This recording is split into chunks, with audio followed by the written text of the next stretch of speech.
বছরের একদম শুরুর দিন, নববর্ষ ছিল সেদিন। আর সেদিন ভূত এফএম টিম ছিল রাজশাহীতে। দারুণ জমজমাট ছিল সেদিনে সেই এপিসোডটা। বিশেষ করে রাজশাহী মেডিকেল কলেজের স্টুডেন্টরা সেই রাতে প্রতিটি মুহূর্তকে অনেক বেশি ভয়ঙ্কর করে তোলেন। ওই দিনের এপিসোডে শুরুতেই ঘটনা শোনান ডাক্তার আহসান। মনে আছে আপনাদের? আমার মনে হয় যে আপনাদের অনেকেরই হয়তো মনে আছে, বলে যাবার কথা না এত তাড়াতাড়ি। লাশের একটি ঘটনা শুনেছিলেন তিনি। চলুন শুনে আসি ডক্টর আহসানের সেই ঘটনাটি। Hello listeners, আমি Ahsan Habib, second year MBBS student of Rajshahi medical college and my home town Kushtia. Rasel ভাই, আমি বিলম্ব না করে ঘটনায় সরাসরি চলে যাচ্ছি। ঘটনাটা ঘটে আমাদের রাজশাহী মেডিকেলের বর্তমানে দায়িত্বরত দুইজন ডোমের সাথে। আর যেহেতু এটি একটি বাংলাদেশের অন্যতম প্রসিদ্ধ এবং বড় মেডিকেল কলেজ, এখানে প্রতিদিনই অসংখ্য একাধিক লাশ আমাদের মর্গে আসে পোস্টমর্টমের জন্য। আর এই কাজগুলো তাদের করতে হয়, এ সময় অনেক সময় আনইউজুয়াল অনেক কিছু ঘটে যায়, তারা আমাদের শেয়ার করেন না। কিন্তু আমি অনুরোধ করাই তারা আমাকে কিছু ঘটনা শেয়ার করেছেন, যেগুলো আমি আপনাদের কাছে তুলে ধরছি। ঘটনাটি যেদিন ঘটে সেদিন দুইজন মানুষের অপমৃত্যুকে কেন্দ্র করে। তারা খুবই কুখ্যাত দুজন ব্যক্তি ছিলেন, এবং যাদের একজনকে স্ন্যাবিং করে মারা হয় এবং অপরজনকে মাথার পিছন সাইডে ভারী কিছু দিয়ে আঘাত করে মারা হয়। তাদের লাশটি যখন পোস্টমর্টম রুমে এসে পৌঁছায় তখন বিকেল 4টা পার হয়ে যায়। এবং এরা দুজনেই খুব স্বাভাবিকভাবে মারা যায়নি, খুব অস্বাভাবিকভাবে মারা। অস্বাভাবিক, দুজনের মৃত্যুটাই অস্বাভাবিক ছিল। তখন ডাক্তারের আসার বিরতি, ডাক্তার কোন একটা কাজে ব্যস্ত ছিলেন, যাই হোক তিনি আসতে দেরি করে ফেলেন। সামহাও তারা তাদের কাজ শুরু করে দেন। কিন্তু যখন ডাক্তার তার ডিসেকশনটা কমপ্লিট করে, পোস্টমর্টমটা কমপ্লিট হয়ে গেলে ডাক্তার তখন চলে যান রিপোর্টটা করে। আর পরে ডোমরা সেই সেলাইগুলো কিংবা লাস্টটা ম্যানেজ করে তাদের পরিবারের কাছে হস্তান্তর করার জন্য বাকিটুকু করে থাকে। একজন ডোম বলে রাখি, তারা দুইজন আপন ভাই। দুইটা লাশ যেহেতু ছিল, তারা দুইটা লাশ দুইজন মিলে কাজ করেছিল, দুইজন ভাগ করে নিয়ে। যেই লাশটার মাথার পিছনে আঘাত ছিল সেটা কমপ্লিট করে অপর ভাই বসেছিল একজন, আর অপর ভাইটি তার সেলাই কাজ তখন চালিয়ে যাচ্ছিল। কিন্তু সে একটি জিনিস ফিল করলো, যখন সে তার রাইট ল্যাটারাল সাইড থেকে রাইট সাইডে স্ন্যাবিংটা ছিল, যখন মিডিয়াল সাইডে চলে যাচ্ছিল সেলাই করতে করতে, মিডিয়াল সাইডে সেলাই যখন কমপ্লিট হয়ে গেছে তখন সে ল্যাটারাল সাইডে তাকিয়ে দেখে সেলাইগুলো খোলা।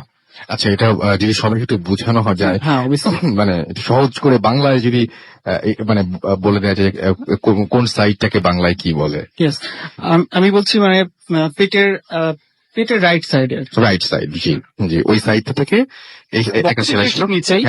আমরা বলবো আমাদের ফেসবুকে অলরেডি ছবিতে আপনি দেখেছেন হাত দিয়ে। হ্যাঁ সেটাই আসলে পেটের একদম পাশে, আমি বলছি পাশের সাইড থেকে, পাশের সাইড থেকে বুকের মাঝামাঝ বরাবর সেলাইটা টানা হচ্ছিল। বুকের মাঝামাঝ বরাবর যখন সেলাইটা কমপ্লিট হয়ে যায়, রাইট সাইড থেকে কিন্তু সে কমপ্লিট করে আসছিল, কিন্তু তখন সে দেখতে পারে রাইট সাইডে সেলাইটা খোলা।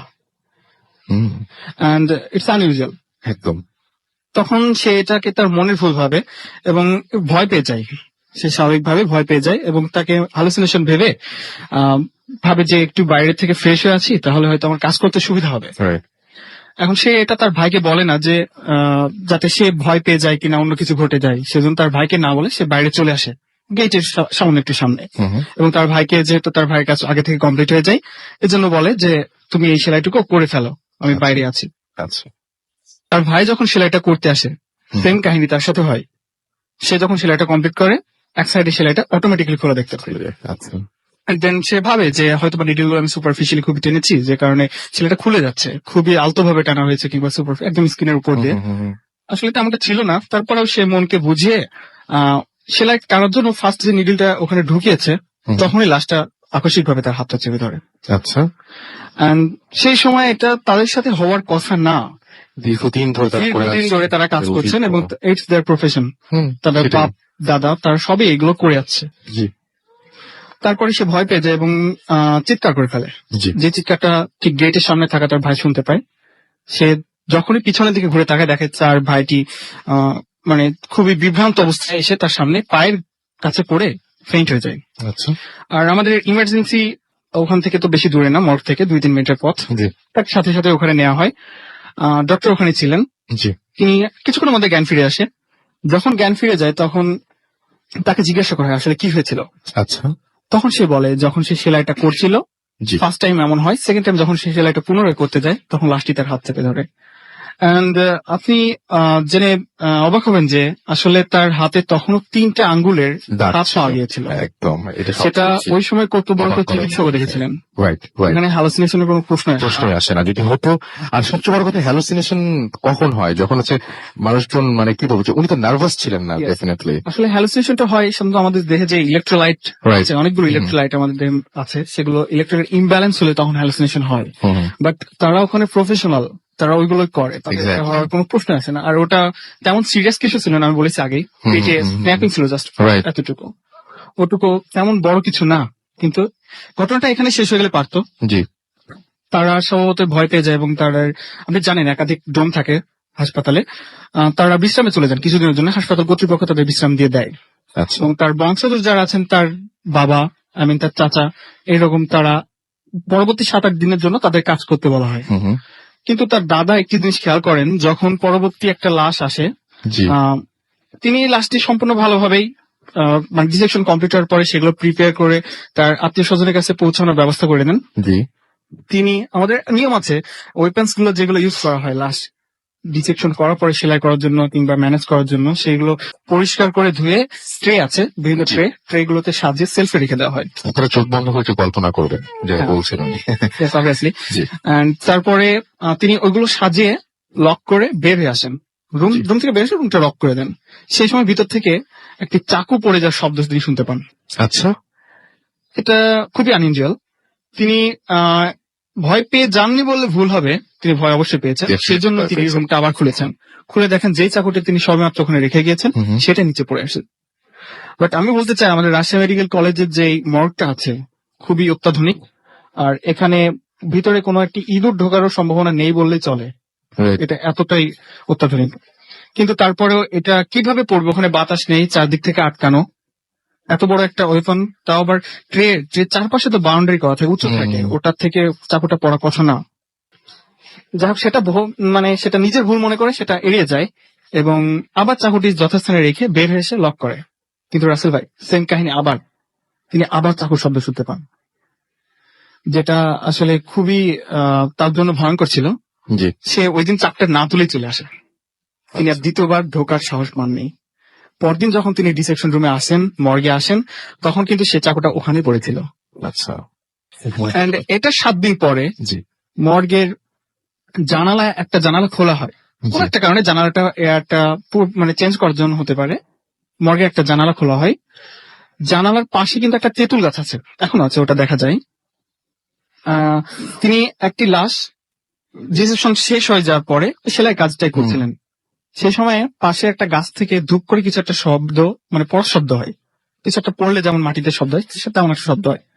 এন্ড কিউরিয়াসলি সে ওইদিকে তাকায় এবং তাকিয়ে যা দেখে, he was not ready at all to see that. Oh my God. সেখানে সে দেখতে পায় একটি প্রায় 7, তার ভাষ্য মতে, আমি তার ছেলের কাছ থেকে শুনেছি, তার বাবার ঘটনা, এখন যিনি কর্মরত আছেন, তিনি বলেন যে about 7 to 8 feet height and totally সাদা পোশাক পরা ছিল, গাছের ডালটা ধরে ঝুলছে এবং তার দিকে তাকে একটি হাসি দিয়েছে। হ্যাঁ, এটা দেখে সে ভয় পেয়ে যায় এবং যেহেতু দিনের বেলা একদম মানে প্রকাশ্য দিবালোকে হয়েছে তার সাথে, জি। সে রুম থেকে বের হয়ে আসে এবং এটা সবার সাথে শেয়ার করে। পরে সেই দিকে যায়, তারা যে দেখে যে একটি গাছের তেমন কিছু পায় না, কিছু পাতা পড়ে থাকে এবং গাছের একটি মোটা ডাল, অনেক মোটা ডাল, যেটা মানে কোনো ঝড় ছাড়া কিংবা ঘুণে ধরা ছাড়া হুম হুম। সম্ভবত ভাঙা সম্ভব নয়, ওটা পড়ে থাকে ওখানে।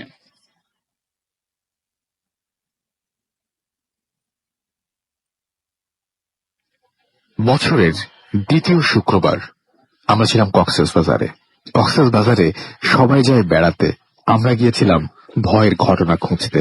আসলে আমরা ভুলেই যাই যে কক্সবাজারেও কিছু মানুষ থাকেন যারা সেখানকার অধিবাসী এবং তাদের দেখা কক্সবাজার আর আমাদের দেখা কক্সবাজারের মধ্যে অনেক পার্থক্য। আচ্ছা, আপনাদেরকে একটু প্রশ্ন করি যে আপনাদের মধ্যে এমন কেউ কি আছেন যে কক্সবাজারে গিয়ে আপনারা ঝাউবনে বেড়াতে যান না? আমার মনে হচ্ছে সবাই জানে এবং কেউ মিস করেন না যে ঝাউবনে তো একবার যাওয়া চাই, তাই না? অথচ এই ঝাউবন নিয়েই অনেক অনেক ঘটনা রয়েছে। যাতে সেদিনের এপিসোড মনে আছে, তাদের তো মনে আছে, যারা মিস করেছেন তারা শুনে নিন।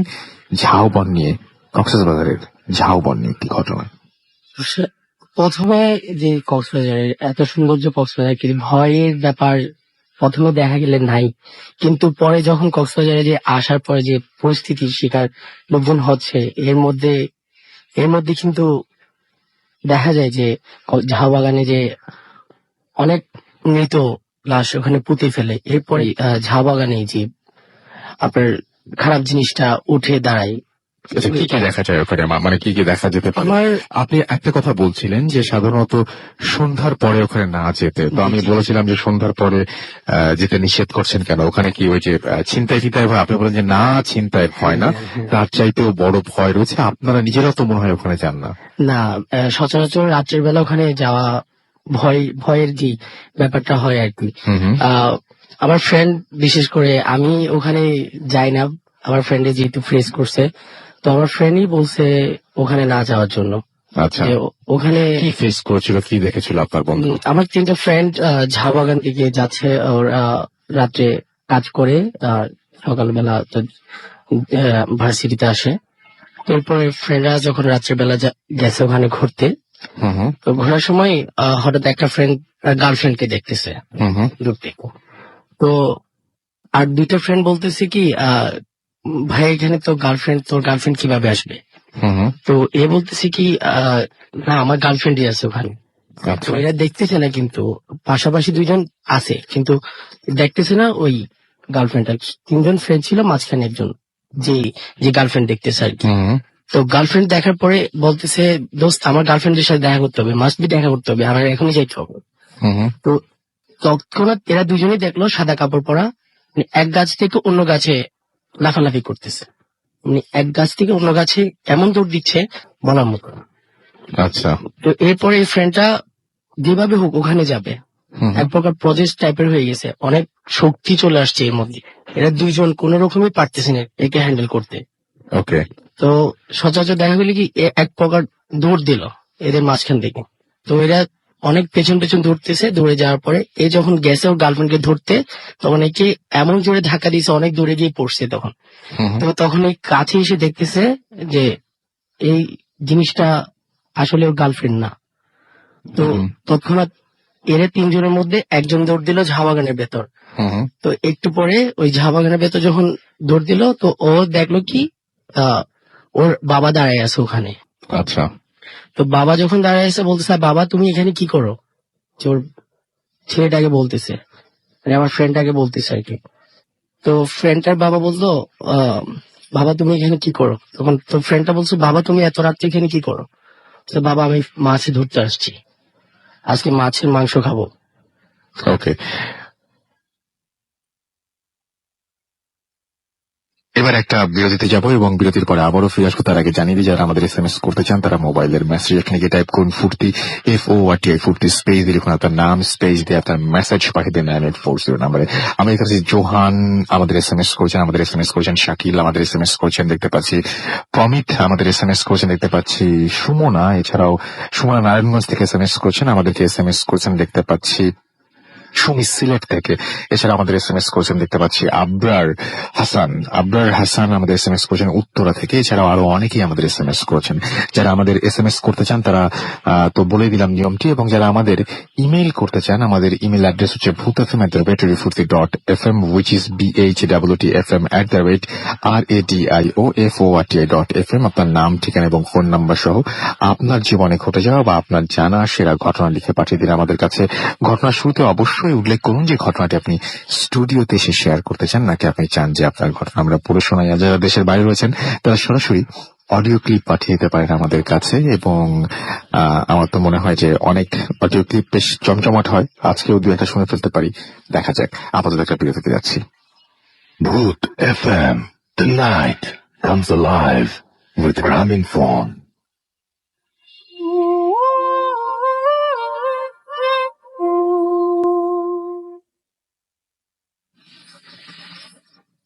ফিরে এলাম বিরতির পরে। আমি রাসেল এবং শুনছেন সবসময় রেডিও ফুর্তি চলছে ভূত এফএম। এবং আপনাদের মনে আছে কিনা জানি না যে এই বছরের শুরুর মাসটা ছিল জানুয়ারি, এবং জানুয়ারির মাঝামাঝি হয়তো 15 তারিখে আমরা ছিলাম চট্টগ্রামে। এবং আমরা ভাবতেও পারিনি যে মানে আমি তো অনেকদিন ধরে শুনছি, আপনারা হয়তো অনেকেই মনেই করতে পারেননি যে চট্টগ্রাম দেখলে মনে হয় যে সারাদিন যে শহরটা এত ব্যস্ত থাকে, যে বন্দর এত ব্যস্ত থাকে মানুষের পদচারণায়, এবং নানান দেশের মানুষ আসেন নানান জায়গা থেকে। সেই শহর নিয়ে, সেই শহরের পেছনে, সেই শহরের অন্তরালে কোনো ঘটনা থাকতে পারে। হ্যাঁ, ছিল ঘটনা। এবং সেদিন শাকিল এসেছিলেন আমাদের চট্টগ্রাম স্টুডিওতে তার শহরের ঘটনা শোনাতে। চলুন শুনে আসি শাকিলের কাছ থেকে চট্টগ্রামের একটি ভয়ঙ্কর ঘটনা। তখন ক্লাস 5 পড়তাম, আমাদের বৃত্তি ক্লাস চলতো আর কি। তো আমাদের বৃত্তি ক্লাসের সময় সময় রোজার যেহেতু ভ্যাকেশন ছিল, বন্ধ থাকতো। তো আমাদের স্কুলটা হচ্ছে সৌদি সরকার কর্তৃক অনুদানকৃত স্কুল, যেটা অনেক জায়গায় আছে, টুরিস্ট একটা বিল্ডিং। তো আমাদের ওই স্কুলে একটা রুম ছিল আর কি, 2য় তলায় একটা রুম ছিল। এটা অলওয়েজ টাইমে আমি প্রায় অ্যাটলিস্ট 5 ইয়ার্স দেখছি লক করা থাকতো, তালা মারা থাকতো, তালাটা মাঝে মধ্যে নড়তো। সেটা নিয়ে আমাদের ভিতরে অনেক মানে কৌতূহল ছিল, আমরা অনেকে বলা বলি করতাম যে এটা ভূতের রুম, এরকম। তো যেদিন ঘটনাটা ঘটে রোজার এবং ঈদের প্রায় কাছাকাছি, আমরা করছিলাম প্রায় 25 জনের মতো। তো আমাদের স্কুলে কিছু কনস্ট্রাকশনের কাজ হয়, কিছু গ্রিল, দোতলায় কিছু গ্রিল চেঞ্জ করাতে, তো ওখানে পানি দিতে হয় আর কি যেহেতু। তো আমাকে আমাদের সম্মানিত হেড স্যার উনি এসে আমাদের বলেন যে দোতলায় যেতে হবে, গিয়ে এরকম পানি দিতে হবে, যেহেতু কেউ নেই পানি দেওয়ার মতো। তো সবাইকে একে একে সবাইকে বলা হলো, কিন্তু কেউ যেতে রাজি হলো না। তো আমি অনেকটা চঞ্চল ছিলাম, তো আমি বললাম যে মানে সাহস দেখে বললাম যে স্যার আমি পারবো যেতে। তো স্যার আমাকে বললো যে আচ্ছা ঠিক আছে, তাহলে আমার রুমে গিয়ে পানি নিয়ে তুমি উপরে গিয়ে দিয়ে আসো, স্যার তো যাওয়ার সময় আমার সাথে দেখা করে দিই। তো আমি বললাম কি, আমি খুব চঞ্চল দেখিয়ে সবার সাথে সাহস দেখে আমি সোজা চলে গেলাম, পানি নিলাম। পানি নিয়ে তো আমি তোমরা সিঁড়িটা হচ্ছে যে প্রথম ফ্লাইটে মানে প্রথম ধাপ দিয়ে উঠে একটা ল্যান্ডিং হয় আর কি। প্রথম দিক দিয়ে উঠে আমি ল্যান্ডিং এ দাঁড়ায় সেকেন্ড ফ্লাইটে উঠবো। তো সেকেন্ড ফ্লাইটে উঠে রুমটা যেটা ছিল, যেটা আমাদের ভিতরে সবচেয়ে ভৌতিক রুম যেটা, সেটা হচ্ছে ছিল মানে ল্যান্ডিং থেকে হাতের বাম পাশে। তো ওখানে প্রথম দেওয়ার পরেই মানে কেমন একটু অস্বস্তি লাগতেছিল, মানে জিনিসটা আমি বুঝতে পারতেছিলাম না। দুপুরবেলা নিজে হয়তো ভয় লাগতেছে এরকম, কিন্তু আগে কখনো ভয় লাগেনি।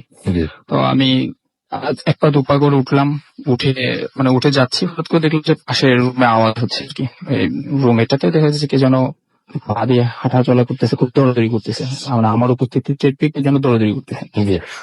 ভাবলাম হয়তো বা পাশে অনেক নারকেল গাছ, নারকেল গাছের পাতার কোনো শব্দ হতে পারে। তো এটা ভেবে আরো উপরে উঠলাম, কলাপসিবল গেটটা লাগানো ছিল। আর একটু উপরে উঠতে দেখলাম যে রুম থেকে বেরিয়ে আসলো, বেরিয়ে এসে কলাপসিবল গেটের ওদিকতে দাঁড়ায়, শেষ কোণে দাঁড়িয়ে আমার দিকে মানে আমি চোখগুলো দেখতে পাচ্ছি, চোখগুলো মানে খুব জল জল অনেক বড় বড়। আর এরপর দেখলাম আমি যখন আরো উপরে উঠলাম, দেখলাম যে সোজা দূরে একদম কলাপসিবল গেট সামনে বরাবর চলে আসছে। তো আমি মানে দেখার চেষ্টা করলাম যে জিনিসটা কি। আর সবচেয়ে বড় জিনিসটা হচ্ছে যে জিনিসটা মানে কোন শেপ, মানে একটা মানে অনেকটা পানি এরকম, এই পাশ থেকে দেখলে ওই পারে দেখা যায় সেম পানির মতন দেখতে দেখতে।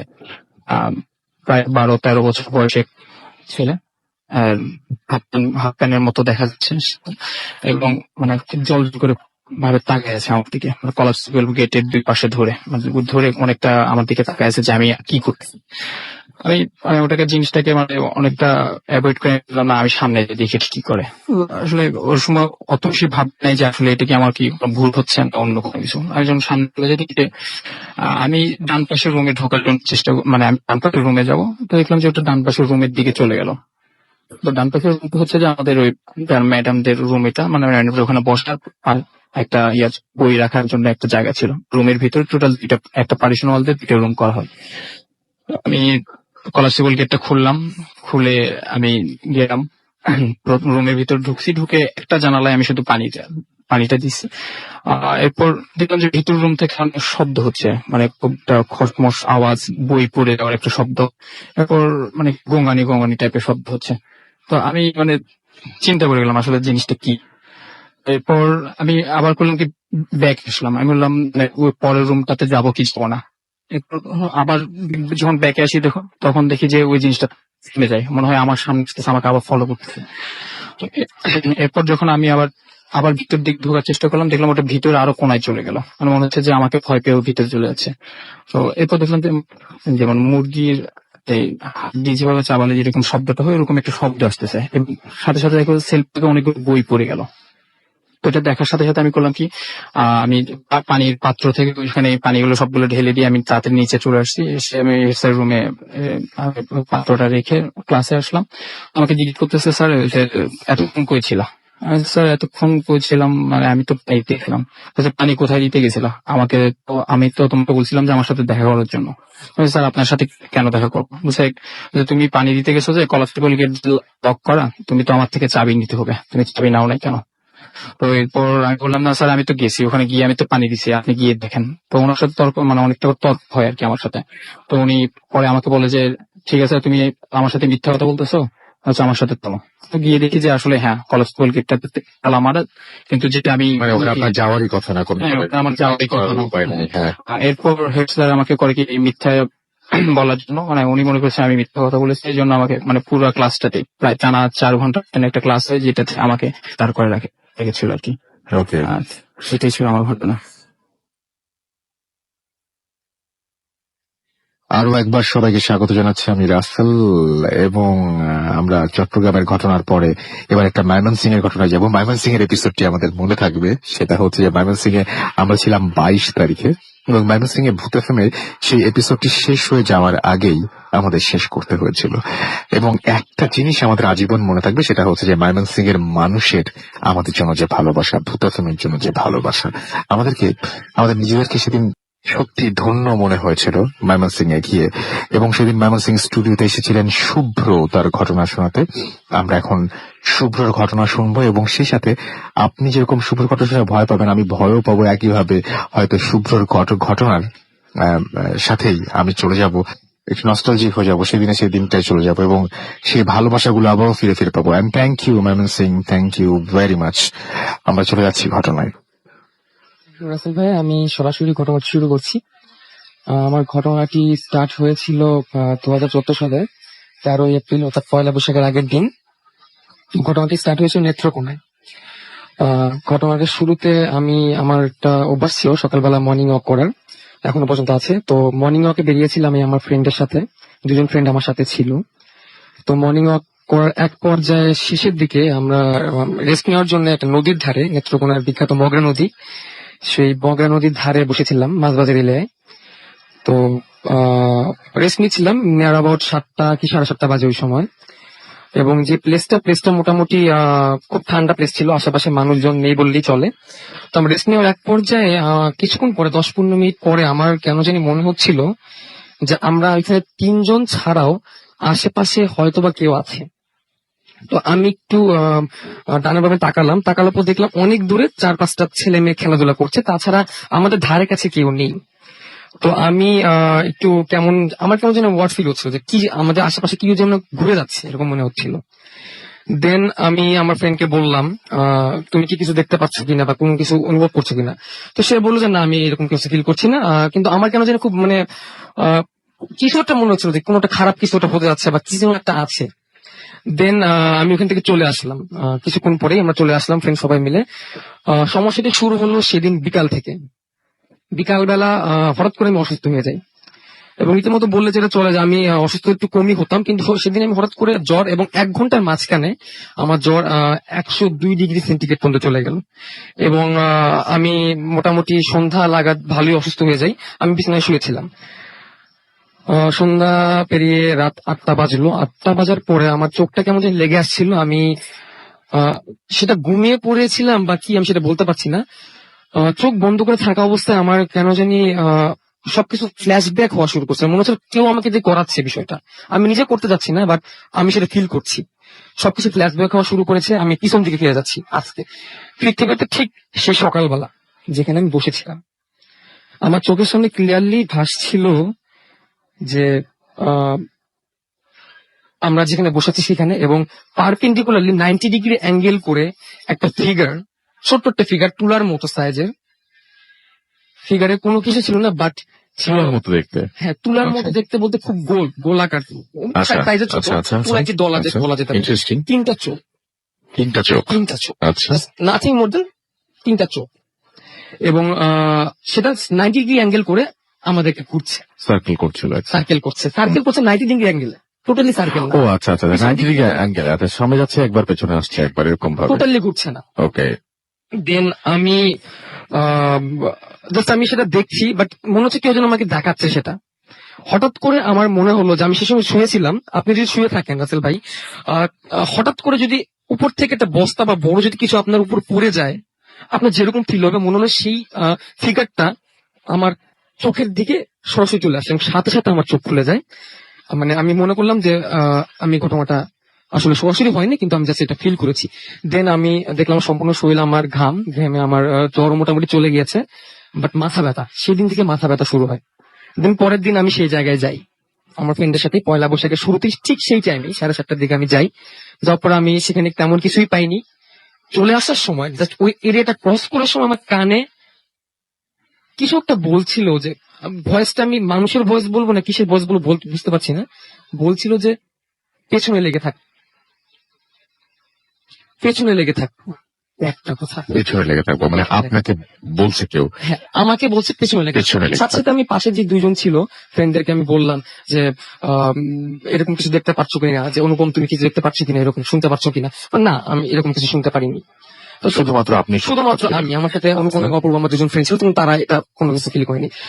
দেন আমি রাতের বেলা মাঝে মাঝে আমার ফ্রেন্ড আমার সাথে থাকতে আসতো। দেন প্রবলেম যেটা শুরু হয়, একের পর এক আমার সাথে দুর্ঘটনা হওয়া শুরু করে, এবং একের পর এক, এবং 2015 সালে টোটালি আমার দুর্ঘটনার উপর দিয়ে যায়, এবং প্রত্যেকটা দুর্ঘটনার পরেই আমার কানে একটা আওয়াজ প্রায় বাজতো রাতের দিকে, যখন গভীর রাতে আমি ঘুম থেকে উঠে পড়তাম, যে পেছনে লেগে আছি, পেছনে লেগে থাক। এবং এক রাতে আমি আমার ফ্রেন্ডের সাথে ঘুমিয়েছিলাম, সে বলল আমি ঘুমিয়ে থাকা অবস্থায় হঠাৎ করে ঘরের লাইট জ্বালিয়ে ফেলাম। আমার ফ্রেন্ড রাব্বি আমার সাথে থাকতো, আমি হঠাৎ করে ঘরের লাইট জ্বালিয়ে ফেলেছি। লাইট জ্বালিয়ে আমার চোখ বন্ধ, অ্যাজ লাইক এজ আমি হিপনোটাইজড। আমি টেবিলে গেলাম, টেবিলে যে কি যে ড্র করেছি, তো আমার ফ্রেন্ড রীতিমতো ভয় পেয়ে গেছে, সে কিছুই বলেনি, সে শুধু দেখেছে। দেন সকালবেলা উঠে বললো তুই এটা কি করেছিস। আমি বললাম কি করেছি, সে আমাকে দেখালো একটা পেজের ভিতর, সে পেজে আমি মানে দেখে অবাক হয়ে গেলাম যে 3টা চোখ এঁকেছি আমি, তিনটা চোখ? 3টা চোখ এঁকেছি যেরকম দেখেছিলেন আপনি? আমি যেরকম দেখেছি ওই সময়, আমি ওই সময় ফিল করেছিলাম যে 3টা চোখ, বাট ওইটা যে 3টা চোখ বলতাম, আবার 3টা চোখ ছিল তিনটা চোখ ছিল এর মধ্যে। ওনাটা আমি মাইমিসিং চলে আসার পরে, আমি যখন কলেজে ভর্তি হলাম, আমার ফ্রেন্ড যে রুমমেট ছিল সেও বলেছে আমি এনে 4বার এই ঘটনা করেছি, এবং 4বারই এটি হয়েছে। এন্ড দেন আমার ফ্যামিলিতে আমার এক ফুপু আছেন, উনি বলেন, এবং আমি মোটামুটি দেখেছি ওনার কাছে নাকি জিন আছে। তো উনি আমাকে যে কথাটা বলেছেন যে আগামী 3 বছর পর্যন্ত, 22 বছর বয়স পর্যন্ত সামথিং এই জিনিসটা প্রবলেম আমার উপর থেকেই যাবে, এবং আমাকে মেন্টালি উনি স্ট্রং থাকতে বলেছেন, যে আমি যদি মেন্টালি স্ট্রং থাকি সে কিছু করতে পারবে না, বাট যখনই মেন্টালি উইক হয়ে যাব তখনই সেটা আমার প্রবলেম ক্রিয়েট করার চেষ্টা করবে। এন্ড এই ঘটনাটা লাস্ট শেষ যেটা আমার সাথে হয়েছিল মাইমিনসিং এ, এখানে আসার পরে কলেজে ভর্তি হওয়ার পরে, আমি আমার ফ্রেন্ডের সাথে 7টার দিকে মাইমিনসিং এ যে বিখ্যাত পার্কটা রয়েছে নদীর পাশে, সে নদীর পাশে বসেছিলাম আমি 7টা কি 8টা বাজে, যে সিঁড়ির ধারে বসেছিলাম, হঠাৎ করে একটা লোক, আচ্ছা, সিম্পলি নর্মাল জেন্টেলম্যান যেভাবে বলা যায় সেরকম একটা লোক এসে আমার দিকে এমন ভাবে বলে সে আমাকে চেনে। ভাইয়া দেখেন তো আপনি এই অ্যাড্রেসটা চিনেন কিনা, বলে আমাকে একটা কাগজ দেখালো। আচ্ছা, আমি রীতিমতো অবাক হয়ে গেলাম, ওখানে কোনো অ্যাড্রেস ছিল না রাসেল ভাই। আচ্ছা, কি ছিল? আমার পাশে আমার একটা ফ্রেন্ড ছিল, সে জাস্ট ভাবছিল যে আমি হয়তো কোনো একটা অ্যাড্রেস বলছি, বাট ওইখানে ছিল 3টা চোখ আঁকানো। ও, মানে যে চোখটা আপনি আঁকিয়েছিলেন? 3টা চোখ আঁকানো ছিল। 3টা চোখ আঁকানো ছিল। দেন আমি কি বলবো কিছু বুঝতে পারছি না, সে লোকটা কিছু না বলে আবার চলে গেল। দেন আমি বসে পড়লাম, আমি মানে কিছু বুঝতে পারছি না কি হলো এটা। আমি বসে পড়লাম, বসে পড়ার পরে আমার ফ্রেন্ড জিজ্ঞাসা করলো কি হয়েছে। দেন আমি ফ্রেন্ডকে বললাম যে আমি যেই ছবিটা এঁকেছিলাম সেই ছবি। দেন এখনো পর্যন্ত মানে জাস্ট আমি এটাই অবাক হয়ে যাই, কোনো প্রবলেম হওয়ার পরে পিছনে লেগে থাকবো কথাটা আসে। এবং আমি এখন চেষ্টা করি মেন্টালি স্ট্রং থাকার জন্য, কিন্তু যখনই মেন্টালি উইক হয়ে যায় তখন আমার একের উপর প্রবলেম আসা শুরু করে, এবং ওকে, যদি আমার ফুপির কথা সঠিক হয় তাহলে হয়তো বা 22 বছর পর্যন্ত আমাকে এই ঝামেলা বয়ে বেড়াতে ঝামেলা হবে। হয়তো বা বয়ে বেড়াতেই হবে। এবারে আবারও যাচ্ছে একটা বিরতিতে এবং বিরতির পরে আবারও ফিরে আসবো। সেই পর্যন্ত আপনারা সবাই আরো একবার জানিয়ে দিই যে চলছে অমর 21-এর বইমেলা, এবং 21-এর বইমেলায় যে আপনারা যারা 13টি লোবান নেভেনা এবং ম্যাপ নাম্বার 13 বইটি এখনো সংগ্রহ করেননি, তারা চলে যাবেন 381 এবং 382 নম্বর স্টলে, জ্ঞান বিতরণের স্টলে, এবং সেখানে গিয়ে আপনারা পেয়ে যাবেন, সংগ্রহ করবেন জমজমাট গল্পে ঠাসা মলাট ভর্তি ভয় এই দুটো বই, এবং আশা করছি আপনাদের অনেক বেশি ভালো লাগবে। চলে যাচ্ছে একটা বিরতিতে। The night comes alive with Gramophone.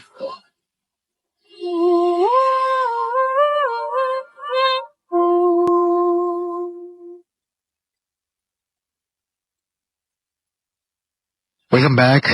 এবং আপনাদের মনে আছে নিশ্চয়ই যে 29 তারিখে, জানুয়ারির মাসের 29 তারিখে আমরা ছিলাম ঢাকায়, এবং এটা আমাদের গত মাসের শেষ সপ্তাহ একদম ছিল, এবং আমরা একটা এপিসোড করেছিলাম ঢাকাকে নিয়ে। এবং সত্যি বলতে কি যে অনেকদিন ধরে ভূতাচাম হচ্ছে, এবং ম্যাক্সিমাম গেস্ট বিভিন্ন জায়গা থেকে যারা আসেন মানে আপনাদের ঘটনা শোনাচ্ছে, তারা ঢাকারই অধিবাসী, কিন্তু তাই না? বিভিন্ন জাতীয় মোহাম্মদপুর থেকে আসছেন, কিন্তু কেউ ধানমন্ডি থেকে আসছেন, কেউ উত্তর থেকে আসছেন। বেশিরভাগ মানুষজন কিন্তু এরকম ঢাকার ভেতর থেকেই আসেন, এবং এতদিন ধরে ভূতাচাম শোটাকে তারা আপনাদের কাছে উপস্থাপন করছেন দারুণ দারুণ জমজমাট সব ঘটনা দিয়ে। অথচ আমরা কোনোদিন ঢাকার জন্য আলাদা কোনো এপিসোডই করিনি।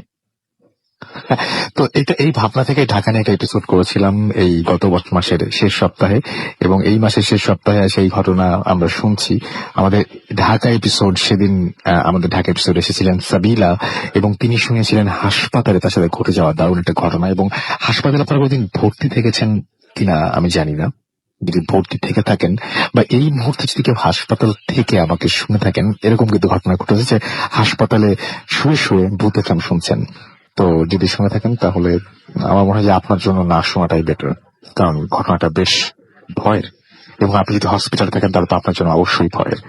সো আমার মনে হয় যে আপনি না শুনলে সবচেয়ে বেশি ভালো হয়। ওকে, চলুন শুনে আসি সাবিলার ঘটনাটি। হ্যালো লিসনার্স, আমি সারাবান সালসাবিলা, আমি সাভার থেকে আসছি। আমার ঘটনাটি শুরু হয় ডিসেম্বর মাসে 2015-তে। জি আমার অপারেশন হয় অ্যাপেন্ডিক্সের। জি আমি যেদিন অপারেশন হয় তার 6 দিন পর আমি রাতে বিছানায় একলা ছিলাম হুম হসপিটালের বেডে। জি হসপিটালের বেডে রাত প্রায় 3টা বাজে। 3টার দিকে মানে বিছানার নিচে একটা শব্দ হয়, শব্দে ঘুম ভেঙে যায় আমার। শব্দটা একতালেই চলছিল, হুম মনে হচ্ছিল বিছানার নিচে কেউ একজন আছে যে শব্দ করছে। আচ্ছা পরে মানে বিছানার নিচ থেকে কান্নার শব্দ আসে, আবার মাঝে মাঝে হাসিরও শব্দ আসে। হুম তখন আমার মা বাবারা ছিল না। আচ্ছা পরে যখন আমার নানু আমার রুমে ঢুকে, হুম তখন আমি চিৎকার করি, আমার বাবা মা সবাই আসে। হুম আসার পর আমি বলি যে বিছানার নিচে কিছু একটা আছে। তখন আচ্ছা, আমার আম্মু দেখে একটা টেনিস বল। Tennis ball? হ্যাঁ, আচ্ছা আর হসপিটালে সচরাচর টেনিস বল থাকে না, হুম আর আমার অপারেশনের রুগী আর টেনিস বল থাকার কথাও ছিল না। হুম তারপর থেকে যখন বাসায় আসি বিভিন্ন ধরনের ঘটনা ঘটে আমার সাথে, এরকম বিভিন্ন ধরনের নানা ধরনের ঘটনা ঘটে। মানে আমার চুল ধরে টানে, আমার সাথে কথা বলতে চায় কেউ একজন। হুম। আমি মানে কিছু একটা দেখি, কিছু একটা ফিল করি, আমার কাছে এসে কান্না করে আমার পাশে থাকে, এটা বুঝতে পারি। আমার ফ্যামিলিতে কেউ এসব বিশ্বাস করতো না। আচ্ছা, এই টেনিস বলটা হঠাৎ করে হসপিটালের ভেতরে আপনার বেডের নিচে কিভাবে আসলো? হসপিটালের বেডের নিচে কিভাবে আসলে এটা মানে আমি জানি না, কিন্তু ওখানে থাকার কথা ছিল না, কারণ আমার কোনোভাবে থাকার কথা ছিল না। রাইট। এবং তারপর থেকেই সমস্যাটা শুরু হয়ে গেছে। ওকে। তারপর একদিন মানে 24শে ডিসেম্বর রাত 3টার সময় আচ্ছা, তার আগে বলে আপনি টেনিস বলটা টাচ করেছিলেন বা বাসায় নিয়ে এসেছিলেন এরকম কোনো কিছু? টেনিস বলটা বাসায় নিয়ে আসা হয়নি। টাচ করেছিলেন? না, টাচও করা হয়নি। আচ্ছা, ওকে। তারপর থেকে রাত 3টার সময় আমার বিছানার পাশে কান্না শুরু হয়। তখন কান্নার শব্দটা একটু ধীরে ধীরে বাড়তে থাকে। প্রথমে আসতে হয়, বাড়তে থাকে। আচ্ছা। দেন আমার নানু আমার পাশে শুয়েছিল। নানুকে যখন আমি মানে নানুকে যখন জাগিয়ে তুলি, তখন নানু দেখে আমার মাথার কাছে একটা ঘন কালো ছায়া আমার দিকে তাকিয়ে আছে। আচ্ছা, তখন নানু জোরে জোরে মানে আয়াতুল কুরসি বিভিন্ন ধরনের সূরা পড়া শুরু করে। তখন মানে হাসির শব্দটা আরো বেশি বিকট ভাবে হয়। তখন ওই ছায়াটা ঘরের এক পাশ থেকে এসে দরজা বন্ধ করে দিয়ে চলে যায়। তখন আমাদের ফ্যামিলির সবাই বিশ্বাস করে। দেন 3 জানুয়ারি 2016-তে আমার বিকালবেলা আমি ঘুমাচ্ছিলাম, ঘুমের ঘরে একটা স্বপ্ন দেখি, যে স্বপ্নে একটা মেয়ে আমাকে মারে। কিন্তু আশ্চর্যের বিষয় হলো, স্বপ্ন থেকে আমি যখন স্বপ্নের উঠি, মধ্যেই মারে? হ্যাঁ স্বপ্নে আমাকে যে যে জায়গায় মারা হয়েছে, ঘুম থেকে ওঠার পর সেই জায়গায় প্রচন্ড ব্যথা, আর আমার হাতেও কাটার দাগ ছিল। একজন যে হাত আমার চিপে ধরেছে সেই দাগটা ছিল। তারপর থেকে আমার অসুস্থ, মানে যখনই কিছু একটা দেখি তখন আমার অসুস্থ হয়ে যায়। এখনো মানে ডক্টর ঠিক মতো ধরতে পারেনি যে আমার কি রোগ হয়েছে। কিন্তু আপনি ছাপটা পান, ঘুম থেকে ওঠার পর ছাপটা পান, আর হ্যাঁ। স্বপ্নে যিনি মারেন তার চেহারা কিরকম? তার চেহারা একটা মেয়ে, অনেক লম্বা চুল, মানে চোখ বড়। আর আরেকদিন ঘটনা ঘটছে, আমি সেলফি তুলতেছিলাম, আমার সেলফির পাশে চোখ ছিল। আচ্ছা, আমি সেলফি তুলতেছি, আমার পাশে একটা চোখ ছিল। সেটা না হয় ধরলাম আমি, টেকনিক্যাল ডিফিকাল্টিস হতে পারে, কিন্তু বা কোনো ধরনের অন্য ঝামেলা হতে পারে, বা ক্যামেরার সমস্যা হতে পারে, হতেই পারে। বাট স্বপ্নে যে মেয়েটাকে দেখেন, এই মেয়েটার সাথে আপনার বাস্তবে কোনোদিন কি কোনো দেখা হয়েছিল, বা এর সাথে কোনো পরিচয় আছে আমি আপনার? একদিন বই পড়ছিলাম, হুম। আমাদের জানালা সেটা অনেক বড় একটা জানালার কাঁচের জানালা, আর উপাস থেকে মানে দেখা যায় সবকিছু। আমি একটা মেয়ে দেখি, সেম মেয়ে, যে মেয়েটাকে আমি স্বপ্নে দেখেছি, সেই মেয়েটা বসেছিল। যখনই আমি ভয় পেয়ে উঠে বসি, মেয়েটা সেখানে ছিল না, কিন্তু সেই মেয়েটাই আমাকে স্বপ্নে আমাকে মারে। এই মেয়েটাই মারে? তারপর থেকে আমি এখন অসুস্থ, মানে যখন কোনো কিছু একটা ঘটনা ঘটে, আমার জ্বর উঠে, আমার বমি হয়, এই ধরনের ঘটনা ঘটতেই আছে। ওকে, ওয়েলকাম ব্যাক। এই মাসের একদম শুরুতে আমরা গিয়েছিলাম খুলনায়, এবং খুলনার ঘটনা বলে শেষ করা যাবে না। খুলনাতে আমরা যে পরিমাণ ঘটনা পেয়েছিলাম গিয়ে, আমার মনে হচ্ছে যে একসাথে 3টা এপিসোড ওইখানে নামিয়ে দেওয়া যায় পর পর। যাই হোক, সামনের মাসের শুরুতে আমাদের ইচ্ছা আছে বরিশালে যাওয়ার, এবং আমাদের সেই ইচ্ছা ইনশাল্লাহ পূরণ হবে। যাই হোক, সেদিন মেহেদী হাসান শাওন এসেছিলেন লাশ নিয়ে একটা ঘটনা শোনাতে। লাশ, অ্যাম্বুলেন্স নিয়ে ঘটা ঘটনাগুলো সবসময় কিন্তু দেখেছি যে আমাদের ভালো লাগে, এবং সেদিনও এই ঘটনাটি বেশ প্রশংসা পেয়েছিল সবাই। এবং আমরা শুনে আসবো এখন মেহেদী হাসান শাওনের সেই জমজমাট ঘটনাটি। হাই লিসনার্স, আমি মেহেদী হাসান শাওন, আসছিলাম খালিশপুর নেভিগেট থেকে। ওকে, সো আপনি বলবেন একটা লাশের কাহিনী, রাইট? জি, শুনি। আচ্ছা, আমার এই কাহিনীটা আমার এক ফ্রেন্ডের সাথে ঘটা। এটা খুব রিসেন্টলি, ডিসেম্বর মাসে। হ্যাঁ, ডিসেম্বর মাসে। এই ডিসেম্বরে? হ্যাঁ, আচ্ছা, 2015-এর ডিসেম্বর মাসে। আমার ফ্রেন্ডের নাম সবুজ, সে খুলনা আলিয়া মাদ্রাসা একজন স্টুডেন্ট ছিল। তো আমার ফ্রেন্ডের একটা রিলেটিভ ছিল, তো রিলেটিভটা একদিন হঠাৎ করে মানে সাডেনলি ডেথ হয় রোড অ্যাক্সিডেন্ট। তো রোড অ্যাক্সিডেন্টে ডেথ হওয়ার পরে তাকে যথাযথভাবে হসপিটাল নেওয়া হয়, খুলনা মেডিকেল কলেজ হসপিটালে। তো সেখানে আপনি জানেন যে ডেড বডি যেসব কেস আছে, অ্যাক্সিডেন্ট কেস আছে, সেসব কেসে পুলিশ সাধারণত পোস্টমর্টম ছাড়া কোনো মানে ডেড বডি হ্যান্ড ওভার করে না। সো বাট আমার আমার ফ্রেন্ডের রিলেটিভরা সেই ডেড বডিটা কোনো মতো পোস্টমর্টম ছাড়াই মানে পুলিশের কাছে দাবি করে যে আপনার পোস্টমর্টম ছাড়াই আমাদের ডেড বডিটা দিয়ে দেন। পুলিশ কোনোভাবেই মানে না। সো যথাযথভাবে পোস্টমর্টম হয়। তো পোস্টমর্টম শেষে আবার একটা নিয়ম আছে যে পুলিশ শেষে যে গার্জিয়ানদের মানে ডেড বডিটা দেখানোর জন্য একবার ডাকে। আচ্ছা আচ্ছা আচ্ছা। তো তখন আমার ফ্রেন্ড এর ওই রিলেটিভের ফ্যামিলিতে কোনো পুরুষ মানুষ না থাকায় আমার ফ্রেন্ডকে এন্ড ওই ফ্যামিলির যে বড় ভাই ছিল তাকে ডাকা হয় ডেড বডিটা দেখার জন্য। আচ্ছা, তো আমার ফ্রেন্ডরা ওই ডক্টরের সাথে যায় খুলনা মেডিকেল কলেজে মর্গে। তো মর্গে তো প্রচুর লাশ। জি। তো তখন আমার ফ্রেন্ডকে যখন ওই লাশটা দেখানো হয়, আমার ফ্রেন্ডটা দেখতেছে যে লাশটা একটা পাশ পুরো থেতলে গেছে, বুকের সেলাই এন্ড ফেসের পুরো একটা সাইড থেকে রক্ত গড়িয়ে পড়তেছে। আচ্ছা। তো এই অবস্থায় আমার ফ্রেন্ড দেখতেছে যে লাশটা তার দিকে তাকিয়ে আছে। আচ্ছা, কিন্তু এটা হওয়া সম্ভব না, বিকজ ডেড বডির লাশ সবসময় চোখ বন্ধ থাকে। যদি বন্ধ করা থাকে আগে তাহলে তো বন্ধই থাকার কথা। হ্যাঁ হ্যাঁ হ্যাঁ। হুম। তো আমার ফ্রেন্ডটা দেখতেছে যে না, চোখটা খোলা, তার দিকে তাকিয়ে আছে। আমার ফ্রেন্ডটা খুব ভয় পেল, বাট তখন আপাতত কাউকে কিছু বললো না। মোটামুটি সব কার্যক্রম শেষে ডেড বডিটা হ্যান্ড ওভার করা হয়। তো আমার ফ্রেন্ডের যখন ডেড বডি হ্যান্ড ওভার করা হয়, ডেড বডিটা নিয়ে যাওয়া হবে বগুড়া। বগুড়া তার মায়ের পাশে কবর দেওয়া হবে, এই জন্য বগুড়া নিয়ে যাওয়া হবে ডেড বডিটা। তো একটা অ্যাম্বুলেন্স ঠিক করা হয়, অ্যাম্বুলেন্সে ভাড়াটা মিটিয়ে এখন ডেড বডি নিয়ে যাওয়া হবে বগুড়া। অ্যাম্বুলেন্সটা স্টার্ট করে মোটামুটি ফকিরহাট পর্যন্ত ভালো মতোই পৌঁছায়।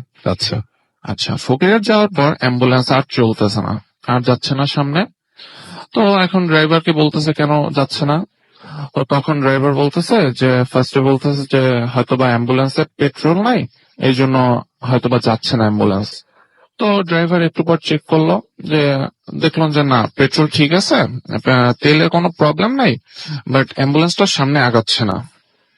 তো এমন অবস্থায় ড্রাইভার শুনতেছে যে পিছন থেকে ডেড বডিটার ওইখান থেকে শব্দ আসতেছে যে আমাকে তোরা এখান থেকে নিয়ে যাস না, ফকিরহাট থেকে তোরা আমাকে নিয়ে যাস না, আমার এখানে অ্যাক্সিডেন্ট হয়েছিল এবং আমার উপরে অনেক অবিচার করা হয়েছে। তো সে জানাচ্ছে যে মানে যে হ্যাঁ, সে হ্যাঁ। যাবে না এই কারণে। হ্যাঁ, লাস্টটা বলতেছে যে আমি ফকিরহাট ছেড়ে যাবো না, আমাকে এখান থেকে নিয়ে যাস না। তো আমার ফ্রেন্ডটা শুনতেছে, সরি, ড্রাইভারটা শুনতেছে। তো ড্রাইভার এবার পিছনে যে বসা ছিল ওই লাশটার ওয়াইফ প্লাস ওই সেই মামাটা, তো তাকে বলা হচ্ছে যে আপনারা একটু দেখেন লাশটা ঠিক আছে কিনা। তো পিছন থেকে বলতেছে হ্যাঁ, লাশটা তো ঠিক আছে, ঠিক মতোই শুয়ে আছে, বাট প্রবলেম হলো যে লাশটা থেকে অবিরত রক্ত পড়তেছে, এখনো পর্যন্ত ব্লিডিং হয়ে এখনো যাচ্ছে। পর্যন্ত ব্লিডিং হয়ে যাচ্ছে। Beautiful story. তারপরে কি হলো? হ্যাঁ, তো বিকজ সকালবেলা মানে লোকটা অ্যাক্সিডেন্ট করে মারা গেছে, বাট এখন রাত বাজে 2টা-3টা, এখনো অবিরত ভাবে ব্লাড বের হচ্ছে। আচ্ছা, ঠিক আছে, এটা হলো সবচেয়ে আশ্চর্য। তো এতক্ষণ পর্যন্ত ডেড বডির শরীর থেকে ব্লিডিং হওয়ার কথা সাধারণত নাই, এটা অবশ্যই না। এই জন্য আপনারা মানে ব্যাপারটা খুব অবাক করার হ্যাঁ, মতো, অবাক right? করার মতো। জি।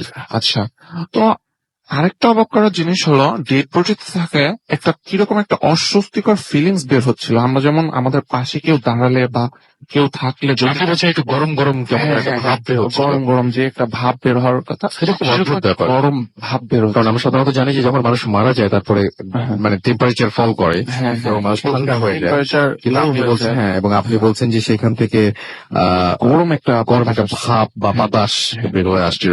এটা কি খুবই ইন্টারেস্টিং একটা ব্যাপার, খুব ভয়ঙ্কর একটা ব্যাপার কিন্তু। তো ড্রাইভার তো এবার ভয় পাইছে। ড্রাইভার বলতেছে যে আচ্ছা ঠিক আছে, আমার তো অ্যাম্বুলেন্স যাচ্ছে না, আমি খুলনা মেডিকেল কলেজে ফোন দিয়ে আরেকটা অ্যাম্বুলেন্সের ব্যবস্থা করতেছি, তো আপনারা ততক্ষণ পর্যন্ত ডেড বডিটা একটা ভ্যানে করে নিয়ে সামনে এগোতে থাকেন। হ্যাঁ, তো যথাযথ এভাবে খুলনা মেডিকেল কলেজে ফোন দেওয়া হলো, সেখান থেকে একটা অ্যাম্বুলেন্স রওনাও করলো। তো ওই ড্রাইভারটা করলো কি, রাত্রেবেলা একটা ভ্যানের ব্যবস্থা করে ভ্যানটাতে করে ডেড বডিটা সামনে আগানোর জন্য বলা হইলো। তো ড্রাইভার ওইখান থেকে বললো যে আমার ভাড়া লাগবে না, আমি চলে যাচ্ছি, আপনারা ডেড বডিটা নিয়ে সামনে যান। তো তারপরে ভালো মতো ডেড বডিটা নিয়ে যাচ্ছে ভ্যানওয়ালা। তো হঠাৎ করে ভ্যানের টায়ারটা পাঞ্চার হয়ে গেল। ভয়ের উপরে ভয় রাসেল ভাই, ঠিক আছে, হঠাৎ করে থেমে যাবে, হঠাৎ করে বাস্ট হয়ে গেল। এখন অন্ধকার রাত, চারপাশে প্রচুর অন্ধকার, তার মধ্যে মানে ডেড বডি সহ 3জন মানুষ, মানে খুব একটা ভয়ঙ্কর ব্যাপার। হ্যাঁ, তো তারপরে কিছুক্ষণ ওয়েট করার পরে অ্যাম্বুলেন্সটা আসলো। অ্যাম্বুলেন্স আসার পরে মোটামুটি ডেড বডিটা নিয়ে অ্যাম্বুলেন্সটা বগুড়া পর্যন্ত পৌঁছালো। দাফন কাফন শেষে সকালবেলা কবর দেওয়া হলো লাশটাকে। তো রাসেল ভাই, ঘটনাটা এখানে শেষ হয়ে যেতে পারতো, বাট ঘটনাটা এখানে শেষ হলো না। ডেড বডিটার যে ওয়াইফ ছিল, সে ওয়াইফটাকে 3-4 দিন পরে একটা স্বপ্ন দেখে। স্বপ্ন দেখে এরকম যে ডেড বডিটাকে যেখানে কবর দেওয়া হয়েছিল সেই কবরে ডেড বডিটা নাই, ডেড বডিটা উধাও হয়ে গেছে, মানে ভিতরে কেউ নাই। ঠিক আছে, তো মানে সে মানে ওই ডেড বডির ওয়াইফ খুব ভয় পেল। তো সেই ডেড বডির ওয়াইফ আমার সে ফ্রেন্ডকে আবার জানালো এই বিষয়টা জানানোর পরে আমার ফ্রেন্ডটা আসলো, ফ্রেন্ডটা এসে বললো যে আমি তো আলিয়া মাদ্রাসার স্টুডেন্ট, আমার এখানে খুব বড় একটা হুজুর আছে, আপনি চলেন আমরা ওনার সাথে কথা বলি। তো রাসেল ভাই, আলিয়া মাদ্রাসায় একজন হুজুর আছে যার বয়স এখন পর্যন্ত 120। হ্যাঁ, এবং উনি এখনো জীবিত। এখনো জীবিত আছেন। আমরা মানে তাকে দাদু হুজুর নামে বলি। আচ্ছা। আপনি আশ্চর্য হবেন যে সে প্রায় 3-4 কিলোমিটার পথ প্রতিদিন হেঁটে বাজার করেন, প্লাস প্রতিদিন 3 তলায় নামা ওঠা করেন 5 ওয়াক্ত আচ্ছা। নামাজের সময়। আচ্ছা। ঠিক আছে। তো সেই দাদু হুজুরের কাছে যায় আমার ফ্রেন্ড আর সেই মহিলা। তো যাওয়ার পরে সেই দাদু হুজুর করে কি, তার জিনের মাধ্যমে সে খোঁজ লাগায়। খোঁজ লাগানোর পরে সে জানালো এটাই যে আপনার হাজবেন্ডের উপরে একটা খারাপ আত্মা ভর করছিল। তো সেই খারাপ আত্মা ভর করার পর সেই খারাপ আত্মাটা আপনার হাজবেন্ডের কবর দেওয়ার পরে সেখান থেকে আপনার হাজবেন্ডকে নিয়ে গিয়েছে। আচ্ছা। এবং তিনি আরো বললেন যে যা হয়েছে হয়েছে, আপনি নেক্সট এই কবরটা আর কোনো খোঁড়াখুড়ির ব্যবস্থা করবেন না, কবরটা যেভাবে আছে সেভাবেই থাকুক, আপনার আর কোনো খোঁড়াখুড়ির ব্যবস্থা করবেন না। তো রাসেল ভাই, এটা ছিল আমার ঘটনা। Welcome back. ফিরে যাচ্ছি আবারও রাজশাহীতে এবং বছরের শুরুতে আরো একবার ফিরে যাচ্ছি। এবং ফিরে যাওয়ার আগে জানিয়ে দিই, আমাদেরকে SMS করার নিয়মটা হচ্ছে মোবাইলের মেসেজ অপশনে গিয়ে টাইপ করুন ফুর্তি FORTI ফুর্তি, স্পেস দিয়ে লিখুন আপনার নাম, স্পেস দিয়ে আপনার মেসেজ পাঠিয়ে দিন 9840 নাম্বারে। আর আমাদের ফেসবুকে যে অ্যাড্রেস সেটা হচ্ছে www.facebook.com/radio.furti এবং www.facebook.com/bhutfm.russell। চলে যাচ্ছি রাজশাহীতে লাশের একটি ঘটনা শুনে আসবো ডাক্তার হারুনুর রশিদের কাছ থেকে। আসসালামু আলাইকুম। জি, স্যার। হ্যালো মুহতারাম লিসেনার্স, আমি হারুন রশিদ, এসেছি 56তম MBBS batch, Rajshahi medical college থেকে। জি। আমার হোম ডিস্ট্রিক্ট সিরাজগঞ্জ জেলা। ওকে। আমি যে ঘটনাটি শেয়ার করব, ঘটনাটি আমাদের মেডিকেল কলেজের বর্তমান কর্মরত ডোম তার কাছে শোনা। ঘটনাটি ঘটেছিল তার দাদার সাথে। জি। তিনিও ছিলেন একজন পেশায় ডোম। আচ্ছা। ঘটনাটি 80-র দশকের জি। রাজশাহী জেলার তানোর থানার জি। একটি গ্রামে জমি জমা সংক্রান্ত বিরোধ নিয়ে একজনের মাথায় আঘাত লেগে মৃত্যু হয়। স্বাভাবিকভাবে সেটা ময়নাতদন্ত করার জন্য রাজশাহী মেডিকেল কলেজ আনার ব্যবস্থা করা হয়। 80-র দশক বিধায় তখন গ্রাম অঞ্চলে একমাত্র বাহন ছিল গরুর গাড়ি। তো জেনারেলি সেটা গরুর গাড়িতে আনার ব্যবস্থা করা হয়। Blue FM, the night comes alive with Cramming Form.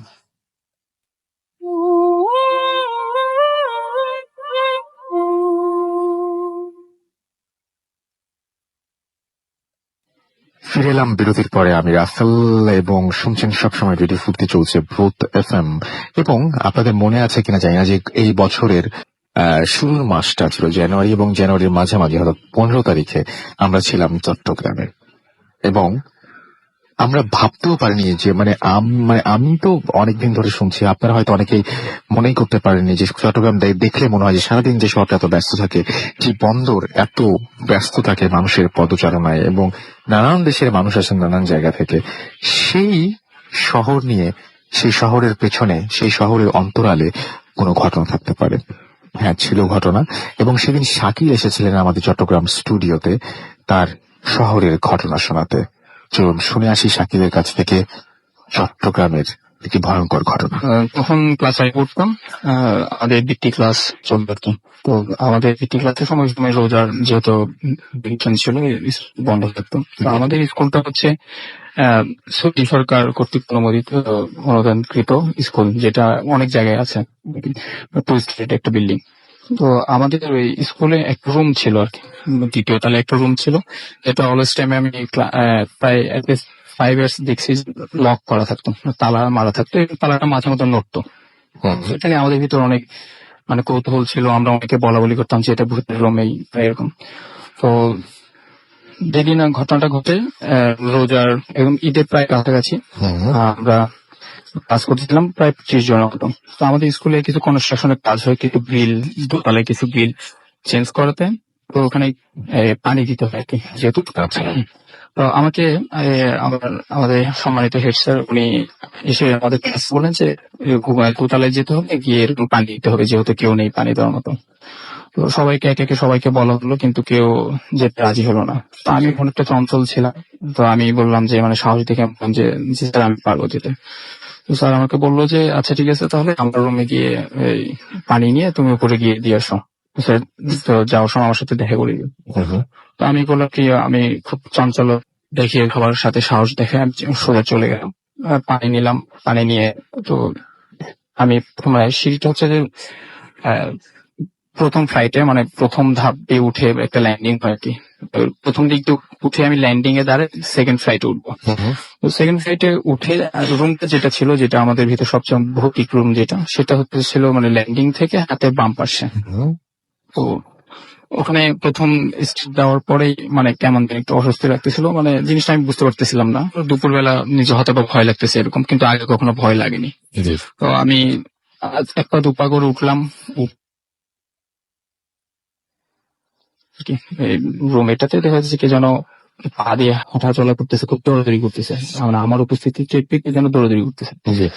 তো ভাবলাম হয়তো বা পাশে অনেক নারকেল গাছ আছে, কারণ নারকেল গাছের পাতার কোনো শব্দ হতে পারে। তো এটা ভেবে আরো উপরে উঠলাম, কলার গেটটা লাগানো ছিল। আরেকটু উপরে উঠতে দেখলাম যে রুম থেকে বেরিয়ে আসলো, বেরিয়ে এসে কলাপসিবল গেট থেকে গেটের ওদিকতে দাঁড়ায় শেষ কোণে দাঁড়িয়ে আমার দিকে মানে তাকাচ্ছে, মানে আমি চোখগুলো দেখতে পাচ্ছি, চোখগুলো মানে খুব জল জল অনেক বড় বড়। আর এরপর দেখলাম আমি যখন আরেক উপরে উঠলাম, দেখলাম যে একটা সোজা দৌড়ে একদম কলাপসিবল গেট সামনে বরাবর চলে আসছে। তো আমি মানে দেখার চেষ্টা করলাম যে নাকি জিনিসটা কি। আর সবচেয়ে বড় জিনিসটা হচ্ছে যে জিনিসটা মানে কোন শেপ, মানে একটা মানে অনেকটা পানি এরকম এই পাশ থেকে দেখলে ওই পাড়ে দেখা যায়, সেম পানির মতন আর কি দেখতে দেখতে। প্রায় 12-13 বছর বয়সী ছেলে, হাফ প্যানের মতো দেখা যাচ্ছে সেটা, এবং মানে খুব জল করে ভাবে তাকায় আছে আমার দিকে, মানে কলেজ গেটের দুই পাশে ধরে মানে ধরে অনেকটা আমার দিকে তাকায় আছে যে আমি কি করতেছি। আমি মানে ওটাকে জিনিসটাকে মানে অনেকটা অ্যাভয়েড করে নিলাম না, আমি সামনে দেখে কি করে। আসলে ওর সময় অত বেশি ভাব নেই যে আসলে এটা কি আমার কি ভুল হচ্ছে না অন্য কোনো কিছু। আমি যখন সামনে চলে যাই দেখি যে আমি ডান পাশের রুমে ঢোকার জন্য চেষ্টা মানে আমি ডান পাশের রুমে যাবো, তো দেখলাম যে ওটা ডান পাশের রুমের দিকে চলে গেল। তো ডান পাশের রুম হচ্ছে যে আমাদের ওই ম্যাডামদের রুম, এটা মানে ওখানে বসার একটা বই রাখার জন্য একটা জায়গা ছিল। রুমের ভিতরে টোটাল দুইটা, একটা পার্টিশন ওয়াল দিয়ে দুটো রুম করা হয়। আমি কলাপসিবল গেটটা খুললাম, খুলে আমি গেলাম রুমের ভিতর, ঢুকছি, ঢুকে একটা জানালায় আমি শুধু পানিটা দিচ্ছি। এরপর দেখলাম যে ভিতর রুম থেকে অনেক শব্দ হচ্ছে, মানে খুব খসমস আওয়াজ, বই পড়ে যাওয়ার একটা শব্দ, এরপর মানে গঙ্গানি গঙ্গানি টাইপের শব্দ হচ্ছে। তো আমি মানে চিন্তা করে গেলাম আসলে জিনিসটা কি। এরপর আমি আবার করলাম কি ব্যাক আসলাম, আমি বললাম মানে ওই পরের রুমটাতে যাবো কি যাবো না। আবার যখন ব্যাকে আসি তখন দেখি যে ওই জিনিসটা থেমে যায়, মনে হয় আমার সামনে আমাকে আবার ফলো করতেছে। তো এরপর যখন আমি আবার ভিতর দিক ঢোকার চেষ্টা করলাম, দেখলাম ওটা ভিতরে আরো কোনায় চলে গেল, মানে মনে হচ্ছে যে আমাকে ভয় পেয়েও ভিতরে চলে যাচ্ছে। তো এরপর দেখলাম যে যেমন মুরগির এই যেভাবে চাবালে যেরকম শব্দটা হয় এরকম একটা শব্দ আসতেছে, এবং সাথে সাথে দেখা যাচ্ছে সেলফ থেকে অনেকগুলো বই পড়ে গেল। তো এটা দেখার সাথে সাথে আমি করলাম কি আমি পানির পাত্র থেকে ওইখানে পানিগুলো সবগুলো ঢেলে দিয়ে আমি তাড়াতাড়ি নিচে চলে আসছি। এসে আমি স্যার রুমে পাত্রটা রেখে ক্লাসে আসলাম। আমাকে জিজ্ঞেস করতেছে, স্যার এতক্ষণ কই ছিল? স্যার এতক্ষণ কই ছিলাম মানে আমি তো দেখছিলাম। পানি কোথায় দিতে গেছিল? আমি তো তোমাকে বলছিলাম যে আমার সাথে দেখা করার জন্য। স্যার আপনার সাথে কেন দেখা করবো? তুমি পানি দিতে গেছো যে কলাপসিবল গেট লক করা, তুমি তো আমার থেকে চাবি নিতে হবে, তুমি চাবি নাও নাই কেন? তো এরপর আমি বললাম, না স্যার আমি তো গেছি, ওখানে গিয়ে আমি তো পানি দিছি, আপনি গিয়ে দেখেন। তো ওনার সাথে তর্ক মানে অনেকটা তর্ক হয় আর কি আমার সাথে। তো উনি পরে আমাকে বলে যে ঠিক আছে তুমি আমার সাথে মিথ্যা কথা বলতেছো, হচ্ছে আমার সাথে। তো গিয়ে দেখি যে আসলে হ্যাঁ কলেজপুল গেটটাতে তালা মারা, কিন্তু যেটা আমি মানে ওখানে আপনার যাওয়ারই কথা না, কোনো আমার যাওয়ারই কথা না। উপায় নাই। হ্যাঁ, এরপর হেড স্যার আমাকে করে কি মিথ্যা বলার জন্য, মানে উনি মনে করছে আমি মিথ্যা কথা বলেছি, এই জন্য আমাকে মানে পুরো ক্লাসটাতে প্রায় টানা 4 ঘন্টা একটা ক্লাস হয়, যেটাতে আমাকে দাঁড় করে রেখেছিল আর কি। সেটাই ছিল আমার ঘটনা। আরো একবার সবাইকে স্বাগত জানাচ্ছি, আমি রাসেল। এবং আমরা চট্টগ্রামের ঘটনার পরে এবার একটা ময়মনসিং এর ঘটনায় যাবো। ময়মনসিং এর এপিসোডটি আমাদের মনে থাকবে, সেটা হচ্ছে যে ময়মনসিং এ আমরা ছিলাম 22 তারিখে, এবং ময়মনসিং এ ভূত এফএম সেই এপিসোডটি শেষ হয়ে যাওয়ার আগেই আমাদের শেষ করতে হয়েছিল। এবং একটা জিনিস আমাদের আজীবন মনে থাকবে, সেটা হচ্ছে যে ময়মনসিং এর মানুষের আমাদের জন্য যে ভালোবাসা, ভূত এফএম এর জন্য যে ভালোবাসা, আমাদের নিজেদেরকে সেদিন সত্যি ধন্য মনে হয়েছিল ময়মনসিং এ গিয়ে। এবং সেদিন ময়মনসিং স্টুডিওতে এসেছিলেন শুভ্র তার ঘটনা শোনাতে। আমরা এখন শুভ্রর ঘটনা শুনবো, এবং সেই সাথে আপনি যেরকম শুভ্রর ঘটনা শুনে ভয় পাবেন, আমি ভয়ও পাবো একইভাবে। হয়তো শুভ্রর ঘটনার সাথেই আমি চলে যাব, একটু নস্টালজিক হয়ে যাবো, সেদিনে সেই দিনটাই চলে যাবো, এবং সেই ভালোবাসাগুলো আবারও ফিরে ফিরে পাবো। And thank you Mymensingh, thank you very much. আমরা চলে যাচ্ছি ঘটনায়। রাসেল ভাই, আমি সরাসরি ঘটনাটি শুরু করছি। আমার ঘটনাটি স্টার্ট হয়েছিল 2014 সালে 13 এপ্রিল, অর্থাৎ পয়লা বৈশাখের আগের দিন। ঘটনাটি স্টার্ট হয়েছিল নেত্রকোনায়। ঘটনাটির শুরুতে আমার একটা অভ্যাস ছিল সকালবেলা মর্নিং ওয়াক করার, এখনো পর্যন্ত আছে। তো মর্নিং ওয়াকে বেরিয়েছিলাম আমি আমার ফ্রেন্ডের সাথে, দুজন ফ্রেন্ড আমার সাথে ছিল। তো মর্নিং ওয়াক করার এক পর্যায়ে শেষের দিকে আমরা রেস্ট নেওয়ার জন্য একটা নদীর ধারে, নেত্রকোনার বিখ্যাত মগরা নদী, সেই মগরা নদীর ধারে বসেছিলাম মাঝবাজার এলাকায়। তো রেস্ট নিচ্ছিলাম, নিয়ার অ্যাবাউট 7টা কি 7:30 বাজে ওই সময়। এবং যে প্লেসটা মোটামুটি খুব ঠান্ডা প্লেস ছিল, আশেপাশে মানুষজন নেই বললেই চলে। তো আমরা রেস্ট নেওয়ার এক পর্যায়ে কিছুক্ষণ পরে, 10-15 মিনিট পরে, আমার কেন জানি মনে হচ্ছিল যে আমরা এখানে 3 জন ছাড়াও আশেপাশে হয়তোবা কেউ আছে। তো আমি একটু ডানে বামে তাকানোর পর দেখলাম অনেক দূরে 4-5টা ছেলে মেয়ে খেলাধুলা করছে, তাছাড়া আমাদের ধারে কাছে কেউ নেই। তো আমি একটু আমার কেমন যেন ওয়ার্ড ফিল হচ্ছিল যে কি আমাদের আশেপাশে কেউ যেন ঘুরে যাচ্ছে, এরকম মনে হচ্ছিল। দেন আমি আমার ফ্রেন্ডকে বললাম, তুমি কি কিছু দেখতে পাচ্ছ কিনা বা কোনো কিছু অনুভব করছো কিনা? তো সে বললো যে না, আমি এরকম কিছু ফিল করছি না, কিন্তু আমার কেন যেন খুব কিছু একটা মনে হচ্ছিল যে কোনো একটা খারাপ কিছু একটা হতে যাচ্ছে বা কিছু একটা আছে। দেন আমি ওখান থেকে চলে আসলাম। কিছুক্ষণ পরেই আমরা চলে আসলাম ফ্রেন্ড সবাই মিলে। সমস্যাটি শুরু হলো সেদিন বিকাল থেকে। বিকালবেলা হঠাৎ করে আমি অসুস্থ হয়ে যাই, এবং রীতিমতো বললে যেটা চলে যায়, আমি অসুস্থ একটু কমই হতাম, কিন্তু সেদিন আমি হঠাৎ করে জ্বর, এবং 1 ঘন্টার মাঝখানে আমার জ্বর 102 ডিগ্রি সেন্টিগ্রেড পর্যন্ত চলে গেল। এবং আমি মোটামুটি সন্ধ্যা লাগাত ভালোই অসুস্থ হয়ে যাই। আমি বিছানায় শুয়েছিলাম। সন্ধ্যা পেরিয়ে রাত 8টা বাজলো। 8টা বাজার পরে আমার চোখটা কেমন যেন লেগে আসছিল। আমি সেটা ঘুমিয়ে পড়েছিলাম বা কি আমি সেটা বলতে পারছি না। চোখ বন্ধ করে থাকা অবস্থায় আমার কেন জানি সবকিছু ফ্ল্যাশব্যাক হওয়া শুরু করছে। মনে হচ্ছে কেউ আমাকে দিয়ে করাচ্ছে বিষয়টা। আমি নিজে করতে যাচ্ছি না, বাট আমি সেটা ফিল করছি। সবকিছু ফ্ল্যাশব্যাক হওয়া শুরু করেছে। আমি পিছন দিকে ফিরে যাচ্ছি। আজকে ফিরতে ফিরতে ঠিক সেই সকালবেলা যেখানে আমি বসেছিলাম, আমার চোখের সামনে ক্লিয়ারলি ভাসছিল যে আমরা যেখানে বসেছি সেখানে, এবং পারপেন্ডিকুলারলি 90 ডিগ্রি অ্যাঙ্গেল করে একটা ফিগার, ছোট্ট একটা ফিগার, তুলার মতো সাইজের। ফিগারে কোনো কিছু ছিল না, বাট তোমার মতো দেখতে। হ্যাঁ, তুলার মতো দেখতে বলতে খুব গোলাকার সাইজের, ছোট একটি বলা যেতে পারে। ইন্টারেস্টিং। 3টা চোখ, 3টা চোখ। আচ্ছা, নাথিং মোর দেন 3টা চোখ। এবং সেটা 90 ডিগ্রি অ্যাঙ্গেল করে আমাদেরকে ঘুরছে, সার্কেল করছিল। সার্কেল করছে 90 ডিগ্রি অ্যাঙ্গেলে, টোটালি সার্কেল না। ও আচ্ছা, 90 ডিগ্রি অ্যাঙ্গেল। আচ্ছা, সামনে যাচ্ছে একবার, পেছনে আসছে একবার, এরকম ভাবে টোটালি ঘুরছে না। ওকে। দেন আমি আমি সেটা দেখছি, বাট মনে হচ্ছে কেউ যেন আমাকে দেখাচ্ছে সেটা। হঠাৎ করে আমার মনে হলো যে আমি সে সময় শুয়েছিলাম, আপনি যদি শুয়ে থাকেন রাসেল ভাই, হঠাৎ করে যদি উপর থেকে একটা বস্তা বা বড় যদি কিছু আপনার উপর পড়ে যায়, আপনার যেরকম ফিল হবে, মনে হলো সেই ফিগারটা আমার চোখের দিকে সরাসরি চলে আসে, এবং সাথে সাথে আমার চোখ খুলে যায়। মানে আমি মনে করলাম যে আমি ঘটনাটা আসলে সরাসরি হয়নি, কিন্তু আমি জাস্ট এটা ফিল করেছি। দেন আমি দেখলাম সম্পূর্ণ শরীর আমার ঘেমে আমার জ্বর মোটামুটি চলে গিয়েছে, মাথা ব্যথা, সেদিন থেকে মাথা ব্যথা শুরু হয়। দেন পরের দিন আমি সেই জায়গায় যাই আমার ফ্রেন্ডের সাথে, পয়লা বৈশাখের শুরুতেই, ঠিক সেই টাইমে 7:30টার দিকে আমি যাই। যাওয়ার পর আমি সেখানে তেমন কিছুই পাইনি। চলে আসার সময় জাস্ট ওই এরিয়াটা ক্রস করার সময় আমার কানে কিছু একটা বলছিল, যে ভয়েসটা আমি মানুষের ভয়েস বলবো না কিসের ভয়েস বলবো বুঝতে পারছি না। বলছিল যে পেছনে লেগে থাক, পেছনে লেগে থাক।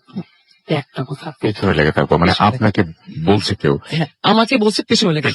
সাথে সাথে আমি পাশে যে 2জন ছিল ফ্রেন্ডদেরকে আমি বললাম যে এরকম কিছু দেখতে পাচ্ছ কিনা, যে অনুপম তুমি কিছু দেখতে পাচ্ছ কিনা, এরকম শুনতে পাচ্ছ কিনা। না, আমি এরকম কিছু শুনতে পারিনি। তো শুধুমাত্র আমি, আমার সাথে অনুপম অপূর্ব, আমার 2জন ফ্রেন্ড ছিল, তখন তারা এটা কোনো কিছু ফিল করেনি। দেন আমি রাতের বেলা মাঝে মাঝে ফ্রেন্ড আমার সাথে থাকতে আসতো। দেন প্রবলেম যেটা শুরু হয়, একের পর এক আমার সাথে দুর্ঘটনা হওয়া শুরু করে, এবং একের পর এক, এবং 2015 সালে টোটালি আমার দুর্ঘটনার উপর দিয়ে যায়, এবং প্রত্যেকটা দুর্ঘটনার পরেই আমার কানে একটা আওয়াজ প্রায় বাজতো রাতের দিকে, যখন গভীর রাতে আমি ঘুম থেকে উঠে পড়তাম, যে পেছনে লেগে আছি, পেছনে লেগে থাক। এবং এক রাতে আমি আমার ফ্রেন্ডের সাথে ঘুমিয়েছিলাম, সে বলল আমি ঘুমিয়ে থাকা অবস্থায় হঠাৎ করে ঘরে লাইট জ্বালিয়ে ফেলাম। আমার ফ্রেন্ড রাব্বি আমার সাথে থাকতো, আমি হঠাৎ করে ঘরের লাইট জ্বালিয়ে ফেলেছি। লাইট জ্বালিয়ে আমার চোখ বন্ধ, অ্যাজ লাইক এজ আমি হিপনোটাইজড। আমি টেবিলে গেলাম, টেবিলে যে কি যে ড্র করেছি। তো আমার ফ্রেন্ড রীতিমতো ভয় পেয়ে গেছে, সে কিছুই বলেনি, সে শুধু দেখেছে। দেন সকালবেলা উঠে বললো তুই এটা কি করেছিস। আমি বললাম কি করেছি, সে আমাকে দেখালো একটা পেজের ভিতর। সে পেজে আমি মানে দেখে অবাক হয়ে গেলাম যে 3টা চোখ এঁকেছি আমি, 3টা চোখ এঁকেছি। যেরকম দেখেছিলেন আপনি? আমি যেরকম দেখেছি ওই সময় আমি ওই সময় ফিল করেছিলাম যে 3টা চোখ, বাট ওইটা যে 3টা চোখ বলতাম, আবার 3টা চোখ ছিল 3টা চোখ ছিল ছবির মধ্যে। ওনাটা আমি মাইমিসিং চলে আসার পরে, আমি যখন কলেজে ভর্তি হলাম, আমার ফ্রেন্ড যে রুমমেট ছিল সেও বলেছে আমি এনে 4বার এই ঘটনা করেছি এবং 4বারই এটি হয়েছে। এন্ড দেন আমার ফ্যামিলিতে আমার এক ফুপু আছেন, উনি বলেন, এবং আমি মোটামুটি দেখেছি উনার কাছে নাকি জিন আছে। তো উনি আমাকে যে কথাটা বলেছেন যে আগামী 3 বছর পর্যন্ত, 22 বছর বয়স পর্যন্ত সামথিং এই জিনিসটা প্রবলেম আমার উপর থেকেই যাবে, এবং আমাকে মেন্টালি উনি স্ট্রং থাকতে বলেছেন, যে আমি যদি মেন্টালি স্ট্রং থাকি সে কিছু করতে পারবে না, বাট যখনই মেন্টালি উইক হয়ে যাব তখনই সেটা আমার প্রবলেম ক্রিয়েট করার চেষ্টা করবে। এন্ড এই ঘটনাটা লাস্ট শেষ যেটা আমার সাথে হয়েছিল মাইমিনসিং এ, এখানে আসার পরে কলেজে ভর্তি হওয়ার পরে, আমি আমার ফ্রেন্ডের সাথে 7টার দিকে মাইমিনসিং এর যে বিখ্যাত পার্কটা রয়েছে নদীর পাশে, সে নদীর পাশে বসেছিলাম আমি। 7টা কি 8টা বাজে, যে সিঁড়ির ধারে বসেছিলাম, হঠাৎ করে একটা লোক, আচ্ছা, সিম্পলি নর্মাল জেন্টেলম্যান যেভাবে বলা যায় সেরকম একটা লোক এসে আমার দিকে এমন ভাবে বলে সে আমাকে চেনে। ভাইয়া দেখেন তো আপনি এই অ্যাড্রেসটা চিনেন কিনা, বলে আমাকে একটা কাগজ দেখা হলো। আচ্ছা, আমি রীতিমতো অবাক হয়ে গেলাম, ওখানে কোনো অ্যাড্রেস ছিল না রাসেল ভাই। আচ্ছা, কি ছিল? আমার পাশে আমার একটা ফ্রেন্ড ছিল, সে জাস্ট ভাবছিল যে আমি হয়তো কোনো একটা অ্যাড্রেস বলছি, বাট ওইখানে ছিল 3টা চোখ আঁকানো। ও, মানে যে চোখটা আপনি আঁকিয়েছিলেন 3টা চোখ আঁকানো ছিল। 3টা চোখ। দেন আমি কি বলবো কিছু বুঝতে পারছি না, সে লোকটা কিছু না বলে আবার চলে গেল। দেন আমি বসে বললাম, আমি মানে কিছু বুঝতে পারছি না কি হলো এটা। আমি বসে বললাম, বসে পড়ার পরে আমার ফ্রেন্ড জিজ্ঞাসা করলো কি হয়েছে। দেন আমি ফ্রেন্ডকে বললাম যে আমি যেই ছবিটা এঁকেছিলাম সেই ছবি। দেন এখনো পর্যন্ত মানে জাস্ট আমি এটাই অবাক হয়ে যাই, কোনো প্রবলেম হওয়ার পরে পিছনে লেগে থাকবো কথাটা আসে। এবং আমি এখন চেষ্টা করি মেন্টালি স্ট্রং থাকার জন্য, কিন্তু যখনই মেন্টালি উইক হয়ে যায় তখন আমার একের উপর প্রবলেম আসা শুরু করে। এবং যদি আমার ফুপির কথা সঠিক হয় তাহলে হয়তো বা 22 বছর পর্যন্ত আমাকে এই ঝামেলা বয়ে বেড়াতে হবে। বেড়াতে হবে। এবারে আবারও যাচ্ছে একটা বিরতিতে, এবং বিরতির পরে আবারও ফিরে আসবো। সেই পর্যন্ত আপনারা সবাই আরো একবার জানিয়ে দিই যে চলছে অমর 21-এর বইমেলা, এবং 21-এর বইমেলায় যে আপনারা যারা 13টি লোবার নেভে না এবং ম্যাপ নাম্বার 13 বইটি এখনো সংগ্রহ করেননি, তারা চলে যাবেন 381 এবং 382 নম্বর স্টলে, জ্ঞান বিতরণের স্টলে, এবং সেখানে গিয়ে আপনারা পেয়ে যাবেন, সংগ্রহ করবেন জমজমাট গল্পে ঠাসা মলাট ভর্তি ভয় এই দুটো বই, এবং আশা করছি আপনাদের অনেক বেশি ভালো লাগবে। চলে যাচ্ছে একটা বিরতিতে। Night comes alive with Crown.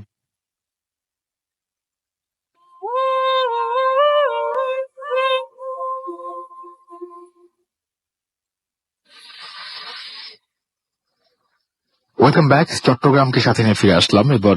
এবার যাবো চট্টগ্রামের ঘটনায়, এবং আপনাদের আরো একবার মনে করে দিই, গত মাসের মাঝে আমরা ছিলাম চট্টগ্রামে, এবং সাফায়াত চট্টগ্রামের আগ্রাবাদের একজন অধিবাসী, সারাদিন যেখানে মানুষের চলাচল, সেই জায়গাটাই রাতে কেমন ভয়ঙ্কর হয়ে ওঠে সেটা সাফায়াতের গল্প শুনতেই বোঝা যায়।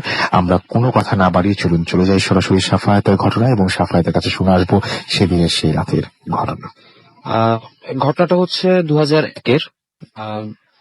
এটা হচ্ছে আমাদের কলোনিতেই, এবং আমাদের কলোনিতে যে মানে আমাদের স্কুলের ঘটনাটা।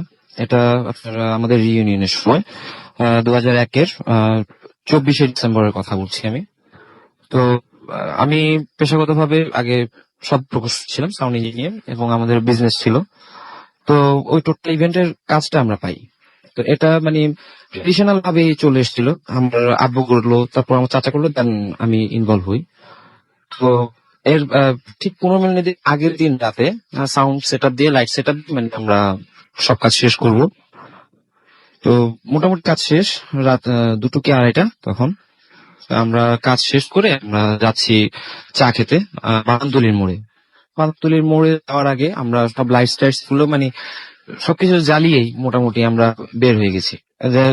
দেখার যে ছিল যে চেকিংটা, লাস্ট চেকিংটা। তো চা খেতে চলে যাই, তো সবাই ব্যাক করলো, আমি সবার পিছনে ছিলাম, আমি একটু ধীরে ধীরে আসছিলাম। তো আমাদের স্কুলের যে গেটের একটু সামনে হচ্ছে আমাদের কলোনির মেইন গেটটা। তো মেইন গেটটা ক্রস করে টেনিস কোর্টের সামনে আসলাম। টেনিস কোর্টের সামনে আসার পরে আমি দেখলাম কি আমাদের স্কুলের গেটের সামনে তেঁতুল গাছ আছে। তেঁতুল গাছটা অনেক পুরাতন এবং এই তেঁতুল গাছটা নিয়ে অনেকের অনেক ধরনের অনেক কথা আছে আমাদের কলোনির। এটা যারা এখন সিজিএস কলোনি থেকে শুনছে তারাও বলতে পারে। তো গাছটারও অনেক বয়স, প্রায় আপনার 100 ইয়ার্স ওভার গাছটার বয়স। তো ওই গাছ সম্পর্কে মানে পরে আমি যেটা জানতে পারছি আমার আব্বুর কাছ থেকে, সেটা আমি পরে আসছি। আমি টেনিস কোর্টটা ক্রস করে মানে আমি দেখলাম কি, যখন আমি গেট দিয়ে ঢুকলাম গাছে কোনো বাতি জ্বালানো নাই, কিন্তু জাস্ট 30 মিনিটস অ্যাগো আমরা কিন্তু লাইট স্টেজ সবকিছু জ্বালিয়েই কিন্তু আমরা বের হয়েছি। তো মানে খুব খারাপ লাগলো যে কি রে, আমি লাইটটা জ্বালাই গেলাম, এগুলো নাই, এখন বন্ধ। আমি ঠিক তেঁতুল গাছের সামনাসামনি আসার পরে টোটালি ফ্রিজড, মানে আমি আর এক পাও সামনে এগোতে পারছি না। ঠান্ডার সময় আমি ঘামছিলাম, প্রচন্ড পরিমাণ ঘাম আমার। হঠাৎ করে মানে ওই আমি স্ট্যাচু হওয়া অবস্থাতেই আমি হঠাৎ করে আমার বাম কানের পাশ দিয়ে কিছু একটা সাই করে ছুটে গেল, লাইক এ বুলেট। তো আমি ঠিক বাম দিকে যখন তাকাচ্ছি, বাম দিকে তাকানোর পরে ঠিক রাস্তার অপোজিট দেখছি আমি দুটো লোক, একটা লোক আরেকটা লোককে খুব ভাবে মারছে, এবং এমন ভাবে মারছে যে মানে মারতে মারতে প্রায় মানে ডেড বডির মতো করে ফেলছে। হঠাৎ করে মানে আমার খেয়ালটা ছুটে যায়, খেয়ালটা ছুটে যাওয়ার পরে দেখি ওখানে মানে সিনেমা যেরকম ভ্যানিশ হয়ে যায় ওরকম কোনো কিছুই নেই। পরে মানে আমি দেখি কি আমি মোটামুটি নর্মাল, কিন্তু আমার পুরো শরীর তখন ঘামে ভেজা, মানে শীতকালের ভিতরে ঘাম কোথা থেকে আসবে। ভিতরে গেলাম, ভিতরে যাওয়ার পরে আমি আমার টেকনিশিয়ানদের জিজ্ঞেস করলাম যে কি ব্যাপার, তোমরা লাইট কেন খুললা? ওখানে তো আমি লাইটের জ্বালায় রেখেছিলাম। তো আমার মানে টেকনিশিয়ানটা বলতেছে, বস আমরা কি বলবো, আমরা মানে গাছের সামনে আসলে দেখি কি মানে লাইট আমরা যেগুলো লাগাইছিলাম গাছের উপরে ওগুলা খুব সুন্দরভাবে গুছায় টুছায় গাছের নিচে কে যেন রেখে দিছে। ওরা কেউ কিছু করেনি? না, ওরা কেউ কোনো কিছু করেনি। এবং তারাও খুব অবাক হয়ে গেছে, কারণ একটা গাছ যখন লাইটিংস দিয়ে সাজাতে যায় তখন অনেক কষ্ট করা লাগে, প্রায় 2-3 ঘন্টা সময় লেগে যায়। 2-3 ঘন্টার যে কাজটা, 2-3 ঘন্টার কাজটা কিভাবে আধা ঘন্টার ভিতরে মানে কমপ্লিট করে ফেললো? আধা ঘন্টা কিভাবে মানে এতগুলো লাইট নামাই ফেললো? তো আমি বললাম যে তোমরা কি আর কোনো কিছু দেখছো, এখানে কোনো কিছু অবজার্ভ করছো? না, আমরা কোনো কিছু অবজার্ভ করিনি।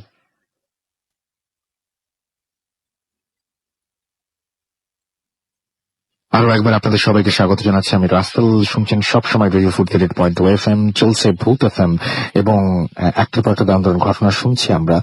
শারাফ সেদিন ঢাকা এপিসোডে এসেছিলেন মা তানিয়াকে নিয়ে গত মাসের একদম শেষ সপ্তাহে, এবং সাথে ছিলেন ভাই ইশফার, এবং তারা তিনজনে আলাদাভাবে একটা কিছু দেখেন এবং তাদের বাবাও সম্ভবত দেখেন, এবং তানিয়ার কাছে আমরা শুনতে চেয়েছিলাম সেই ঘটনাটি, এবং তানিয়া খুব চমৎকার ভাবে সেই ঘটনাটি আমাদের বলেছিলেন, এবং সবাই সেদিন বলেছিলেন যে প্রত্যেকে অলমোস্ট সবার ধারণা যে একই জিনিস দেখেন। তো আমরা সেই ঘটনাটা শুনে আসবো। জি, এই ঘটনাটা অ্যাকচুয়ালি স্টার্ট হয় যখন আমার বাবা পেটে ছিল, আমার দিদার। সো আমরা জানি যে আগের কালে বাসাগুলো, আমার বাবার বাসাটা actually like home town, like যেখানে জন্ম হয়েছে সেটা ফরিদপুর ছিল। সো ওখানে বাসাগুলা যেখানে জন্ম হয়েছে ওই বাসাটা ছিল টিন শেডের, রাইট? সো যখন আমার বাবা কনসিভ করেছিল লাইক বাবাকে, তখন ওখান থেকে প্যারানর্মাল অ্যাক্টিভিটি শুরু হয় অনেক রকমের। যেমন নর্মালি অনেক সময় শোনা যেত যে 3 শেডের চাল ছিল যেটার উপর দিয়ে মানুষ হাঁটাহাঁটি করতো এবং অন্য মানুষ ঢিল দেওয়ার আওয়াজ হতো, কিন্তু ওটা অনেক রাতে, যেটা নর্মালি হওয়া সম্ভব ছিল না। এন্ড দেন অনেক ধরনের শ্যাডোজ দেখা যেত, সো যেগুলো নর্মালি আমরা দেখি না। এবং ওরকম প্যারানর্মাল অ্যাক্টিভিটিস এর মধ্যেই আমার বাবার জন্ম হয়। সো বাবা জন্ম হওয়ার পরে আমরা যেমন জানি যে নর্মাল বাচ্চাদেরকে সাজানো হয় কপালের মধ্যে কালো টিপ দিয়ে, এটসেট্রা। সো ওইভাবে করে আমার বাবাকে কপালের মধ্যে কালো টিপ দিয়ে একদিন রোজার সময় আমার 2 বড় ফুপ্পি নিয়ে বের হলো। সো বারান্দার মধ্যেই ঘোরাঘুরি করছে, বারান্দায় দোলনা ছিল, দোলনায় শুয়ে ওরা গল্প করছে নিজেদের মতন। তার মধ্যে আজান পড়ে, আজান পড়ার পর ওরা ইফতারি করার এক্সাইটমেন্টে বাবাকে ভুলে ওখানে ফেলে দিয়ে চলে যায় ইফতারি করতে। সো আজান পড়ার সাথে সাথে তো সূর্য আস্তে আস্তে ডুবছে। সো সূর্য ডুবার সাথে সাথে আমার বাবা কান্না শুরু করে, এবং সেই কান্নাটা লাইক আনস্টপেবল, যে লাইক ওটা কন্টিনিউসলি হচ্ছে তো হচ্ছে, মানে কোনোভাবে থামানো যাচ্ছে না। সো ওটার পরে আমাদের বাসার মানে ও দিদার বাসার ওখানে এক বুজুর্গ লোক থাকতো, তার কাছে নিয়ে যাওয়া হয়, তাকে বাবাকে নিয়ে যাওয়া হয়, এবং তারপরে হচ্ছিল গিয়ে অনেক সুরা টুরা পড়ে ওই লোকটা পরে বাবাকে ঠিক করালো, তার কান্নাটা বন্ধ হলো। তো ওই লোকটা বারবার করে ওয়ার্ন করে দিল আমার দিদাকে যে যে আপনার ছেলেকে নেক্সট টাইম থেকে আর কোনো সময় কপালে কালো চিপ দিবেন না। তো আমরা যেভাবে জানি যে যখন আমাদের কোনো ট্রাবল আসে আমরা ওটার উপায় পাই কিভাবে আমরা ওটাকে সলভ করবো, দেন ওটা আমরা সুন যখন ট্রাবলটা কেটে যায় আমরা কয়েকদিনের মধ্যে ওই জিনিসটা আবার ভুলে যাই। সো এরকমই কিছু একটা হলো। আমার ফুপ্পিরা কয়েক মাস পরে এক্স্যাক্টলি একইভাবে বাবাকে কাজল দিয়ে কপালের মধ্যে আবার বের করে নিয়ে যায়, এবং সন্ধ্যা হওয়ার সাথে সাথে আমার বাবা আবার কান্না শুরু করে, এবং এবারে কান্নাটা একদম লাইক কোনোভাবেই থামানো যাচ্ছে না, এবং লাইক অলমোস্ট লাইক মরে যাওয়ার মতন কান্না করছে একটা বাচ্চা ছোট। সো অনেক চেষ্টা করার পর ওই লোকের কাছে নিয়ে যাওয়া হলো আবার। ওই লোক এখন বলে আমি তো এবার ঠিক করবো না আপনার বাচ্চাকে। আমি বললাম আপনাকে কোনো সময় যেন না দেওয়া হয়, তারপরেও আপনারা দিলেন, তো আমি এখন ঠিক করতে পারবো না আপনার বাচ্চাকে। পরে আমার মানে দিদা অনেক রিকোয়েস্ট করার পর সে দোয়াদৌড় শুরু করলো, এবং কিছুক্ষণ পর হচ্ছিল গিয়ে বাবা ঠিক হয়ে গেল এবং বললো যে নেক্সট টাইম যদি কালো টিপ দেওয়া হয় আপনার বাচ্চাকে আর বাঁচানো যাবে না। অদ্ভুত ব্যাপার, আমরা সাধারণত কালো টিপ দিয়ে হচ্ছে নজর এড়ানোর জন্য, কিন্তু এখানে পুরো জিনিসটা উল্টো ঘটলো। আচ্ছা, বলে যে আপনার বাচ্চাকে যখনই কালো টিপ দেওয়া হয় কিছু একটার সামথিং একটার নজর লাগে ওর দিকে, যেটার জন্য এই কান্নাটা শুরু করে। সো গ্রোয়িং আপ আমার বাবা অনেক নটি চাইল্ড ছিল, রেকলেস ছিল অনেক বেশি। So he had always like ওর অনেক বেশি ইন্টারেস্ট ছিল এসব জিনিসে। সো এসব জানার পরে বাবা গ্রোয়িং আপ এগুলো জানলো, এন্ড বাবা যেহেতু একটা গভর্নমেন্ট সার্ভিস করে সো বাবা ডিফারেন্ট জায়গায় পোস্টিংস হয়। তো সিলেটে পোস্টিং ছিল এই জন্য, এবং সিলেটে বাবা একটা কোর্স করতে গেছিল। সো বিল্ডিংটা যেমন ছিল ওটা আই শেপের বিল্ডিং, এবং বাবার গ্রাউন্ড ফ্লোরের রুম সবচেয়ে কর্নারে। সো বাবা প্রত্যেকদিন রাতে 9টা-10টার দিকে এরকম একা একা ছাদে যেত, ছাদে যেয়ে বলতো যে কে আমার সাথে থাকতে আমার দিকে নজর লাগাতে ছোটবেলা, সাহস থাকলে আমার সামনে আসো। সো এরকম একদিন করলো, 2 দিন করলো, 3 দিনের দিন বাবা যখন ছাদে গেল বাবা ফেল্ট আ বিট উইয়ার্ড, যেটা ইউজুয়ালি হয় না, because like he doesn't believe, কোন সময় এসবে বিলিভ করে না, এসব বলে কিছু হয় না আসলে, এগুলো সব লিম। সো এগুলোর পরে বাবা আবার একইভাবে করলো এবং 12টার দিকে বাসায় চলে আসলো, রুমে এসে ঘুমালো। এবং নর্মালি কি হয়, বাবা শোয়ার আগে সব দরজা জানালা লক করে শোয়, কিন্তু আনফর্চুনেটলি আর সারপ্রাইজিংলি সেদিন বাবার পায়ের কাছে বা মাথার কাছে দরজাটা খোলা ছিল। সো ঘুমাচ্ছে ঠিক মিড নাইটের দিকে 1:30-2টা, এই সময় আবার হঠাৎ করে ঘুম ভাঙে এবং বাবার মনে হয় যে বাবার সাথে there is someone, বাবা is not alone. ওকে। তো বাবা যেহেতু করিডোর থেকে হালকা লাইট আসছে, ওই লাইটের মধ্যে মোটামুটি ক্লিয়ারলি দেখা যায়, এবং বাবা দেখতে পারলো যে বাবার পায়ের কাছে একটা অসম্ভব সুন্দর মেয়ে দাঁড়ানো। মেয়েটা দেখতে মানে আমরা হিন্দুদের দুর্গা যে মূর্তিটা দেখি অলমোস্ট ওটার মতন দেখতে, জাস্ট ডিফারেন্স হচ্ছিল গিয়ে নর্মাল মেয়েদের চুল থাকে নিচ দিকে ছাড়া, ওই মেয়েটার চুল ছিল আকাশে উড়া, মানে অপোজিট ডাইরেকশনে উপরে ছিল এবং গোল হওয়া ছড়ানো সব জায়গায়, এবং চোখগুলা রক্তের মতন লাল ছিল, এবং এক দৃষ্টিতে খুবই রাগ হয়ে বাবার দিকে তাকিয়ে আছে। তো বাবাটা দেখে মানে এমন ভয় পায়, বাবা বলা শুরু করে যে তুমি এখানে কেন এসেছো, তুমি এখান থেকে চলে যাও, এই মুহূর্তে চলে যাও। এবং এটা বলার পর সে নড়ে না কোনো দিকে, এবং একটু পরে তার বাম হাতটা উঠালো, এবং ওটার মধ্যে সে একটা মেয়ের চুল মুঠি করে ধরা ছিল, এবং এই মেয়েটার গলা কাটা ছিল। এটা দেখার পর বাবা প্রচন্ড ভয় পেয়ে আয়াতুল কুরসি পড়া শুরু করে। আয়াতুল কুরসি যত পরে ওই মেয়ে আরো রাগ হয়, আরো ভিশিয়াস ভাবে তাকায় বাবার দিকে। সো ওভাবে করে আস্তে আস্তে আয়াতুল কুরসি পড়তে পড়তে ওই মেয়েটা আস্তে আস্তে ফ্লোট করা শুরু করলো মাটির থেকে, ফ্লোট করে আস্তে দরজা দিয়ে ভ্যানিশ হয়ে যায়। Yes. ওকে, বাট একটা জিনিস, সেটা হচ্ছে আপনার বাবার জীবনে এই সমস্ত ঘটনা ঘটেছে, আপনাদের ফ্যামিলি মেম্বার আরো 2 জন আছেন এখানে, আপনার মা আছেন, আপনার নামটা একটু প্লিজ বলবেন। আমি ঈশ্বর ভাই আপনি, জি, আমি তাই না? ঈশ্বরের ভাইয়া। আচ্ছা, সারারের ভাইয়া। সারার আম্মুর সাথে আমি একটু পরিচয় হই, আমরা একটু জাস্ট একটু পরিচিত হই। জি, আমি তানিয়া। ওকে, আর তো আমি আপনার কাছে একটু জানতে চাইবো যে আপনি বলছি আমরা শুনছিলাম আপনার কাছ থেকে যে এই যে ওরা বলছিল যে ওনাদের বাবার যে সমস্যাটা ছোটবেলায় হয়েছিল, কিন্তু সেই সমস্যাটা রেশ ধরে এই মেয়েটিকে কি আপনারা কেউ দেখেছেন, আপনাদের 3 জনের কেউ দেখেছেন যে মেয়েটির কথা উনি বলেন? না, আমি ঠিক আসলে মেয়েটা কেমন ছিল বা কি সেটা তো আমি জাস্ট এমনি শুনেছি। আমি কখনো ওভাবে করে তো কিছু যেহেতু এটা আমি বলতেই পারবো না, কিন্তু আমি এটুকুই বলতে পারি, একটা সময় যেহেতু আমার হাজবেন্ড গভর্নমেন্ট সার্ভিস করেন এবং বিভিন্ন জায়গায় তার পোস্টিং থাকে, আমরা একটা হিলি এরিয়াতে যে কোনো একটা প্লেসে, ওখানে একবার, তখন আমার বাচ্চারা খুব ছোট, ওদেরকে নিয়ে আমি ওখানে গেলাম। আর তার চেয়েও আগে আমি বলি, আমার বড় ছেলে যখন আমি এই ধরনের কিছু অ্যাবনর্মাল ব্যাপার, প্যারানর্মাল অ্যাক্টিভিটিস আমার বাসায় ছিল, বিকজ ওর বাবা একটা ভাইটাল পোস্টে ছিল এবং ওকে খুব বিজি থাকতে হতো, আমি অলমোস্ট একাই থাকতাম।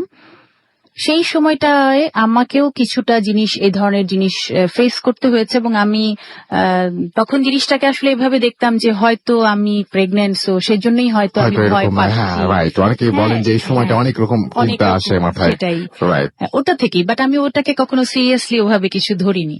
তারপর যখন একটু বড় হলো আর যখন সেই হিলের একটা জায়গায় আমরা গেলাম, ওখানে যাওয়ার পর একদিন মধ্যরাত্রিতে, আমি ঠিক সময়টা বলতে পারবো না, কিন্তু মধ্যরাত্রিতে আমি একটু ওয়াশরুমে যাব, হঠাৎ আমি তাকিয়ে দেখলাম আমার পায়ের কাছে একটা বড় জানালা ছিল, খুব বড় একটা জানালা ছিল। তো আমি পর্দাটা সরানো ছিল, আমি ওখানে হঠাৎ করেই আমার চোখটা গেল এই জন্যে যে আমি দেখতে পেলাম যে আমি নিজেই ওখানে দাঁড়ানো আছি জানালার বাইরে। আচ্ছা, আমি দাঁড়ানো আছি, আমি আমার নিজেকে দেখতে পাচ্ছি। সেটা একটা ভয়ঙ্কর একটা ফিলিংস, এটা আমি এক্সপ্লেন করতে পারবো না।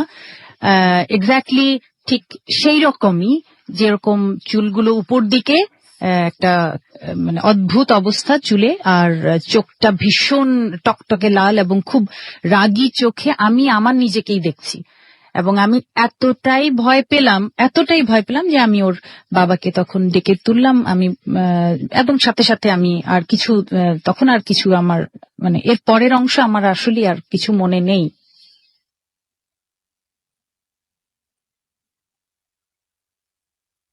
আরো একবার সবাইকে স্বাগত জানাচ্ছি, আমি রাসেল, শুনছেন সবসময় রেডি 48.2 FM, চলছে ভূত FM, এবং আমরা খুলনার এপিসোডে আর একবার যেতে চাই, এবং সেখানে সৌরভের একটা জমজমাট ঘটনা রয়েছে। আপনি কতদিন, আপনি জীবনে কখনো কোনো সময় লাশের সাথে কোনো মুহূর্ত কাটিয়েছেন কিনা জানি না, সৌরভের অনেকটা মুহূর্ত কেটেছিল এবং অনেক ভয়ঙ্কর ছিল সেদিনের সেই রাতটি এবং এক্সপিরিয়েন্সটি, এবং সৌরভের কাছ থেকে আমরা সেই ঘটনাটা শুনে আসবো। শুনে আসি সৌরভের ঘটনা।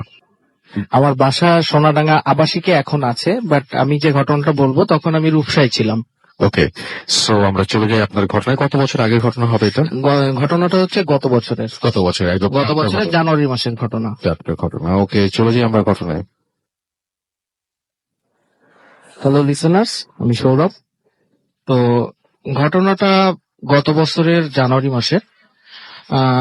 স্বাভাবিকভাবেই প্রতিদিনের কাজ সেরে আমি রাতে বাসায় যাই। বাসায় যেয়ে আমি রাত্রে 11টা থেকে 11:30টার দিকে আমার আম্মুর সাথে খেতে বসি। তো খেতে বসার সাথে সাথেই আমি একটা চিৎকার শুনতে পাই, বাইরে অনেক হুলস্থুল ভাবে চিৎকার হচ্ছে। দেন আমি আর আমার আম্মু পাশের বাসায় যেহেতু চিৎকার হচ্ছে, দুইজনে দৌড় দিয়ে বের হয়ে যায়, এবং বের হয়ে যাবার পরে আমরা পাশের বাসার দরজাটা খোলা দেখতে পাই এবং ভিতর থেকে আওয়াজটা আসছে।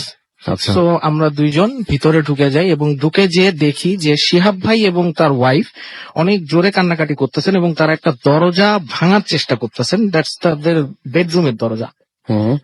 দেন আমিও তাদের সাথে চেষ্টা করে দরজাটা হুকটা ভেঙে ফেলি, এবং হুকটা ভেঙে ফেলার পরে যেটা দেখি সেটা আসলে কল্পনা অতীত।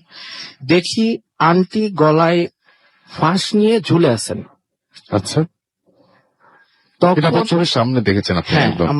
আমার আম্মু ছিল, শিহাব ভাই ছিলেন, তার ওয়াইফ ছিলেন, আমি এবং আন্টি তো ঝুলছে ফাঁস নিয়ে তখন। ঝুলে আছেন। জি। দেন আমি শিহাব ভাইকে নিয়ে বেডের উপর উঠে লাশটা নামাই, কিন্তু যেহেতু তিনি তার ছেলে, সেহেতু মানে আমরা দেখতে পাচ্ছি যে তার চোখ খোলা, মুখ হা করা, that means she is dead. But Shihab ভাই সেটা কোনোভাবেই মেনে নিতে মেনে পারছিলেন নিচ্ছিলেন না, না। স্বাভাবিক। তো শিহাব ভাই তখন আমাকে জোর করলেন যেন ডাক্তারের কাছে যাওয়া হয়। দেন শিহাব ভাই একটু শুকনা, আগে থেকে বলে রাখি, আর আন্টি একটু ভারী, সো সামহাও আমাকেই এটা নিতে হলো। এবং আমি লাশটা নিয়ে, এমনিতেই সে একটু ভারী প্লাস ঠান্ডা হয়ে গেছে লাশটা, আমি নিয়ে একটা গলি দিয়ে হেঁটে একটা ইজি বাইক নিলাম। আমি স্বাভাবিকভাবেই লাশ নিয়ে পিছনে বসে আছি, আর শিহাব ভাই সামনের ড্রাইভারের সাথে বসে আছে, ইজি বাইক, যেটা Khulna easy bike auto rickshaw যেটাকে বলা হয়। দেন আমরা যাচ্ছি, তো লাশের চোখটা আমি অনেক চেষ্টা করতেছি চোখটা বন্ধ করার, বাট লাশের চোখটা বন্ধ হচ্ছে না। আচ্ছা, লাশের চোখটা খোলা, আচ্ছা, এবং লাশটা স্বাভাবিকভাবে আমার দিকে তাকায় আছে। আচ্ছা।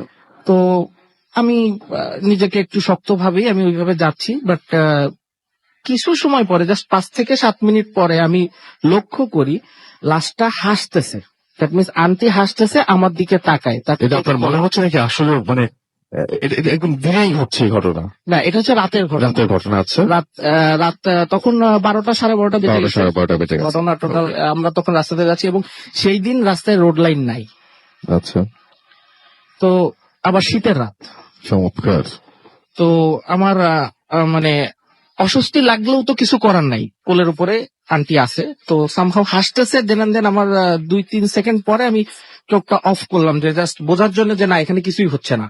আচ্ছা, চোখটা খুলে আমি সেম জিনিস আবার দেখতে পাই, তিনি হাসতেছেন, তার হাসি বন্ধ হয়নি। দেন আমি আবার চোখ বন্ধ করি, চোখ বন্ধ করে আমি আয়তাল কুরসি পড়া শুরু করি। মিনিট খানেকের পরে আমি চোখটা খুলে দেখি স্বাভাবিক, আন্টি স্বাভাবিকভাবে আছেন, তিনি হাসতেছেন না, মানে আমি যে হাসিটা দেখছি সেটা নাই। এরপরে যেটা লক্ষ্য করলাম, ইজি বাইক যেটা 15 মিনিটে হাসপাতালে পৌঁছানোর কথা, সেই ইজি বাইক মানে কোনোভাবেই এগোচ্ছে না। আচ্ছা। দেন আমি ইজি বাইকের ড্রাইভারকে বললাম, মামা তোমার গাড়ি তো চলতেছে না, এটার কারণ কি? তখন ইজি বাইক ওখান থেকে বলতেছে, মামা আমার এনাফ চার্জ আছে গাড়িতে, বাট আমার ইজি বাইকের পিক আপ কেন নিচ্ছে না এটা আমি বলতে পারছি না। ওকে। দেন আমি ওইভাবেই আমাদেরকে মানে আমরা যাত্রা করি, এবং 10 থেকে 15 মিনিট পরে গাড়িটা বন্ধ হয়ে যায় রাস্তার মাঝখানে। শিহাব ভাই নেমে ইজি বাইকটা ঠেলা শুরু করেন। যখন শিহাব ভাই ইজি বাইক ঠেলতেছেন এবং পিক আপ ধরে বসা ড্রাইভার, আমি দেখতেছি আন্টি আবারও সেম ভাবে হাসতেছেন, এবং আমার দিকে মাথা নাড়িয়ে একটা না সূচক আভাস দিচ্ছেন আমাকে, যেন যেও না বা এরকম টাইপের কিছু হ্যাঁ, না? যে তোমরা সামনে যেও না। আচ্ছা, এটা দেখার পরে আমি জাস্ট নিজেকে মানে কিভাবে কন্ট্রোল করছি আমি জানি না, জাস্ট আমি হাত মানে অনেক শক্ত করে আমি চোখটা অফ করে রাখি, এবং 3-4 মিনিটের মাথায় গাড়িটা স্টার্ট নাই, পিক আপ নেই, এবং 15 মিনিটের রাস্তা যেতে আমাদেরকে পাক্কা 45 মিনিট টাইম দেওয়া লাগছে। 45 মিনিটে আমরা হাসপাতালে পৌঁছাই। আচ্ছা। দেন সেখানে যে ডিউটি ডাক্তার তিনি ছিলেন না, ইন্টার্ন ডাক্তার ছিলেন। তো ইন্টার্নশিপের যে ডাক্তার তিনি স্পট ডেট ঘোষণা, এবং স্বাভাবিকভাবেই আমরা লাশটা নিয়ে রাতের বেলা ব্যাক করি অ্যাম্বুলেন্সে লাশটা নিয়ে বাসায় আসে, এবং পরের দিন সকালবেলা স্বাভাবিকভাবে দাফনের ব্যবস্থা করা হয়। এর ভিতরে বলে রাখি, ডাক্তার যিনি ছিলেন উনি আন্টির চোখটা বন্ধ করে দেন সামহাউ। সো পরের দিন আমরা যখন লাশ, আমি আর শিহাব ভাই কবরের ভিতর নেমে লাশটা নামাচ্ছি কবরের ভিতরে, অস্বাভাবিকভাবে মুখ থেকে কাফনের কাপড়টা সরে যায়। আচ্ছা। কাফনের কাপড়টা সরে যাওয়ার পরে সবাই অবাক হয়ে যায় যে মানে লাশটা সবাই দেখছে যে চোখ বন্ধ, বাট ওই সময় তার চোখটা খোলা, প্রত্যেকে দেখছে এলাকা চোখ খোলা ছিল, চোখ খোলা। আচ্ছা। কিন্তু আমরা যখন কাফনের কাপড় রেডি করা হচ্ছে তাকে, এবং অনেকেই মুখ দেখছে, তখন কিন্তু তার চোখটা বন্ধ, সবাই দেখছে। দেন ইমাম সাহেব বলেন আবার উপরে নিয়ে আসেন, দোয়া দুরুদ পড়েন, তারপরে তিনি মুখের উপর কাপড়টা দিয়ে তিনি হাত দিয়ে চোখের উপরে 3 বার হাত বুলাই দেন, বুলাই দিয়ে বলেন এইবার আপনারা কবরে নামাই দেন। আচ্ছা। দেন আমরা দাফন করি। দাফন করার পরে ওই দিন বাসায় এসে গোসল টোসল করে সারাদিন কাজ টাজ সেরে আমি ওই দিন রাত্রে আবার ওই দিন রাত্রে আমি আবার বাসায় ফিরি আপনার সেম 11টা 11:30 বেজে যায় আমার বাসায় ফিরতে। আমি যখন বাসাটা যেতে হয় হচ্ছে 3টা গলি ক্রস করে। আমি যখন ফার্স্ট গলিতেই এন্ট্রি নিই তখনই আমি এবার যখন আমার বাইকটা চালাই আমি পিছনে তাকাই না, এটা আমার একটা অভ্যাস। কেউ আচ্ছা। তাকলে আমি পিছনে তাকাই। বাট আমি যখন বাইক চালায় যাচ্ছি আমাকে পিছন থেকে কেউ একজন বলতেছে খুব ধীরে, সৌরভ সৌরভ সৌরভ, এইভাবে আস্তে আস্তে আমার কাছে। বাট আমি বাইকটা আমার মতো চালা যাচ্ছি, আমি পিছনে তাকাচ্ছি না। আচ্ছা সামহাও ফার্স্ট গলি ক্রস করে আমি যখন সেকেন্ড গলিতে গেছি তখন আওয়াজটা মনে হচ্ছে আমি আমার পিক আপ যত বাড়াচ্ছি আওয়াজটা তত দ্রুত আমার কাছে আসছে। দ্যাট মিনস আওয়াজটা আমার সাথে যাচ্ছে, আমার বাইকের সাথে। ওকে ফাইন, আমি এভাবে যেতে থাকি। যাওয়ার পর আমি যখন প্রায় বাসার সামনে পৌঁছে গেছি আওয়াজটা আর নাই।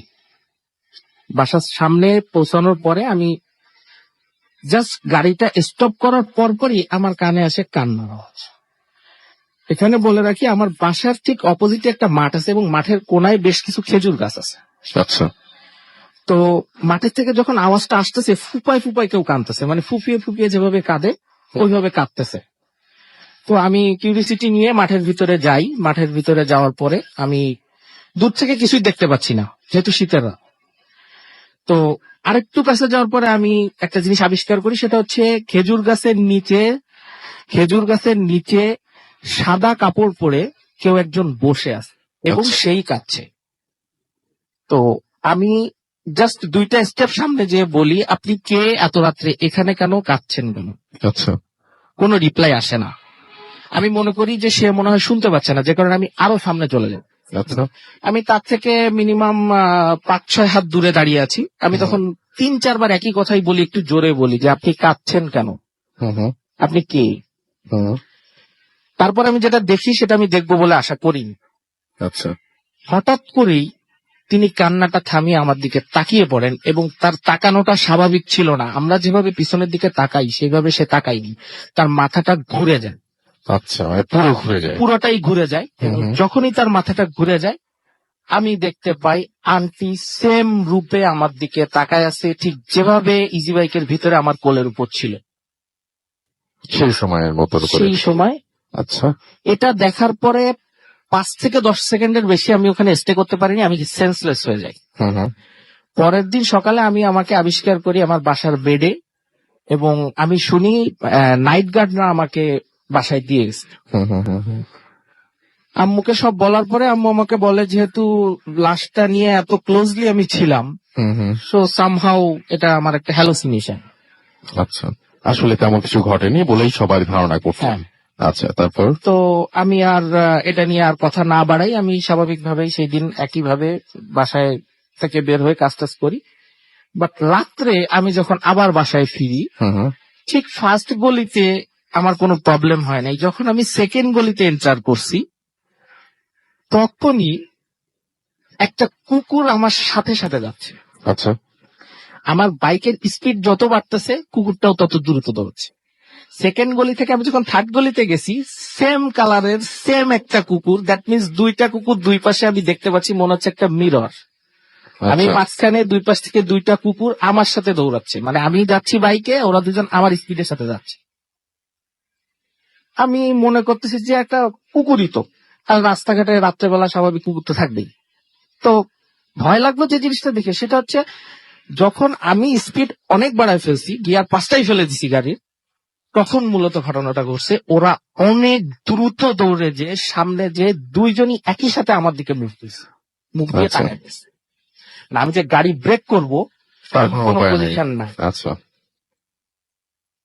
তো আমি জাস্ট মানে কিভাবে বলবো আমি জানি না, আমি মানে আল্লাহর নাম নিলাম, দোয়া দুরূদ পড়ে আমি সোজা চালায় চলে গেলাম।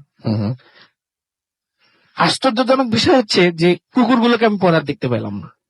আচ্ছা ওকে ফাইন।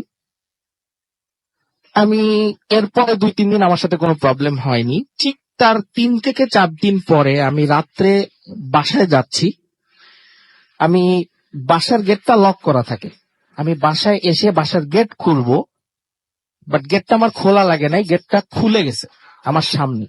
আমি হয়তো মনে করলাম কেউ খুলে দিল, জাস্ট মনে হচ্ছে কেউ খুলে দিল। হ্যাঁ খুলে গেছে আমার সামনে। আর একটা জিনিস বলে রাখা ভালো, ঠিক বাসার সামনে গেটের পাশে একটা নারকেল গাছ আছে। তো যখন গেটটা খুলে গেছে আমি মনে করছি কেউ হয়তো লক করেনি, সব খুলে গেছে, দ্যাটস ফাইন। আমি যখন জাস্ট বাইকটা আমার হাতে, আমি ঢুকলাম, গাড়িটা উঠালাম, ঠিক আমার থেকে 3 থেকে 4 হাত দূরে হচ্ছে নারকেল গাছটা, হাতের ডান হাতে ছিল আমার। নারকেল গাছ থেকে জাস্ট উল্টা ভাবে ঝুলে পড়লো আমার সামনে আন্টির সেম মুখ, আচ্ছা, এবং গলায় দড়ি ঝুলতেছে। সেই অবস্থায় উনি নাম, সেই অবস্থায় সে জাস্ট, কিন্তু সে উল্টা। বুঝতে পেরেছি। তারপর কি আপনি এই কোন হুজুরের সাথে পরামর্শ করেছেন? এইটার যখন ঘটার পরে আমি ওই দিনও সেন্সলেস হয়ে যাই। হয়ে যাওয়ার পরে আম্মুকে বলার পরে আম্মু বলে যে now something wrong, so we can call someone. Then আম্মু একজন যে গণক যাকে বলে তুলা রাশি, তিনি আসেন, তিনি দেখেন, তিনি দেখে বলেন যে আত্মাটা অতৃপ্ত আছে, আচ্ছা, আন্টির আত্মাটা। এবং সে সামহাও একটা জিনিস দেখছে যে আমি তাকে যেভাবে মানে তাকে ট্রিট করছি, মানে কোলে করে নিয়ে গেছি প্লাস কবরে নামাইছি, সে আমার কাছে একটা আশ্রয় খুঁজতেছে। আচ্ছা, এইটা বলার পরে উনি বলেন যে আপনারা ঘর এবং শরীর দুইটাই বন্ধ করেন।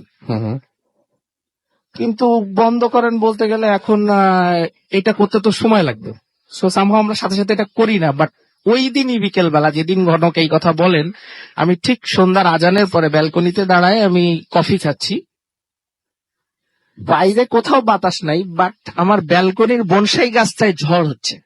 আচ্ছা, আমি খেয়াল করতেছি জাস্ট টবের ওই বনসাই গাছটায়, বট গাছ, ওইটাতে ঝড় হচ্ছে এবং এমন ভাবে নাড়ানো হচ্ছে সামহাও কেউ আমাকে মানে ভয় দেওয়ার চেষ্টা করতেছে। তো এভাবেই আসলে আমাকে মানে আমি ভয় মানে পাই। এরপরে যাই হোক এভাবেই চলতে থাকে। দেন একজন হুজুর আসেন, হুজুর এসে বন্ধ দেন এবং তার 40 দিনে অনেক বড় করে মিলাদ মাহফিল করা হয়। এবং এই পর্যন্ত আপনি পুরোপুরি ভয় পেয়েছিলেন প্রতিদিনই? প্রতিদিন ভয় পেয়েছি এবং 2 থেকে 3 বার আমাকে সেন্সলেস হতে হয়েছে। ওকে, তারপরে যখন 40 হলো, তারপরে কি হলো? যখন 40 হলো, 40 পরে এই ধরনের কোনো ঘটনা মানে সেইভাবে ঘটেনি, কিন্তু ওই মাঠ থেকে কান্না শব্দটা মানে প্রায় বেশ কয়েকদিন, প্রায় 6 মাস কন্টিনিউ হয়েছে। মানে আমি আসা যাওয়ার সময় আমি ওই কান্নার শব্দটা পেয়েছি ওই মাঠে। নাও everything is okay, right? Now everything is okay, এবং স্টিল নাও আমার শরীর বন্ধ করা আছে।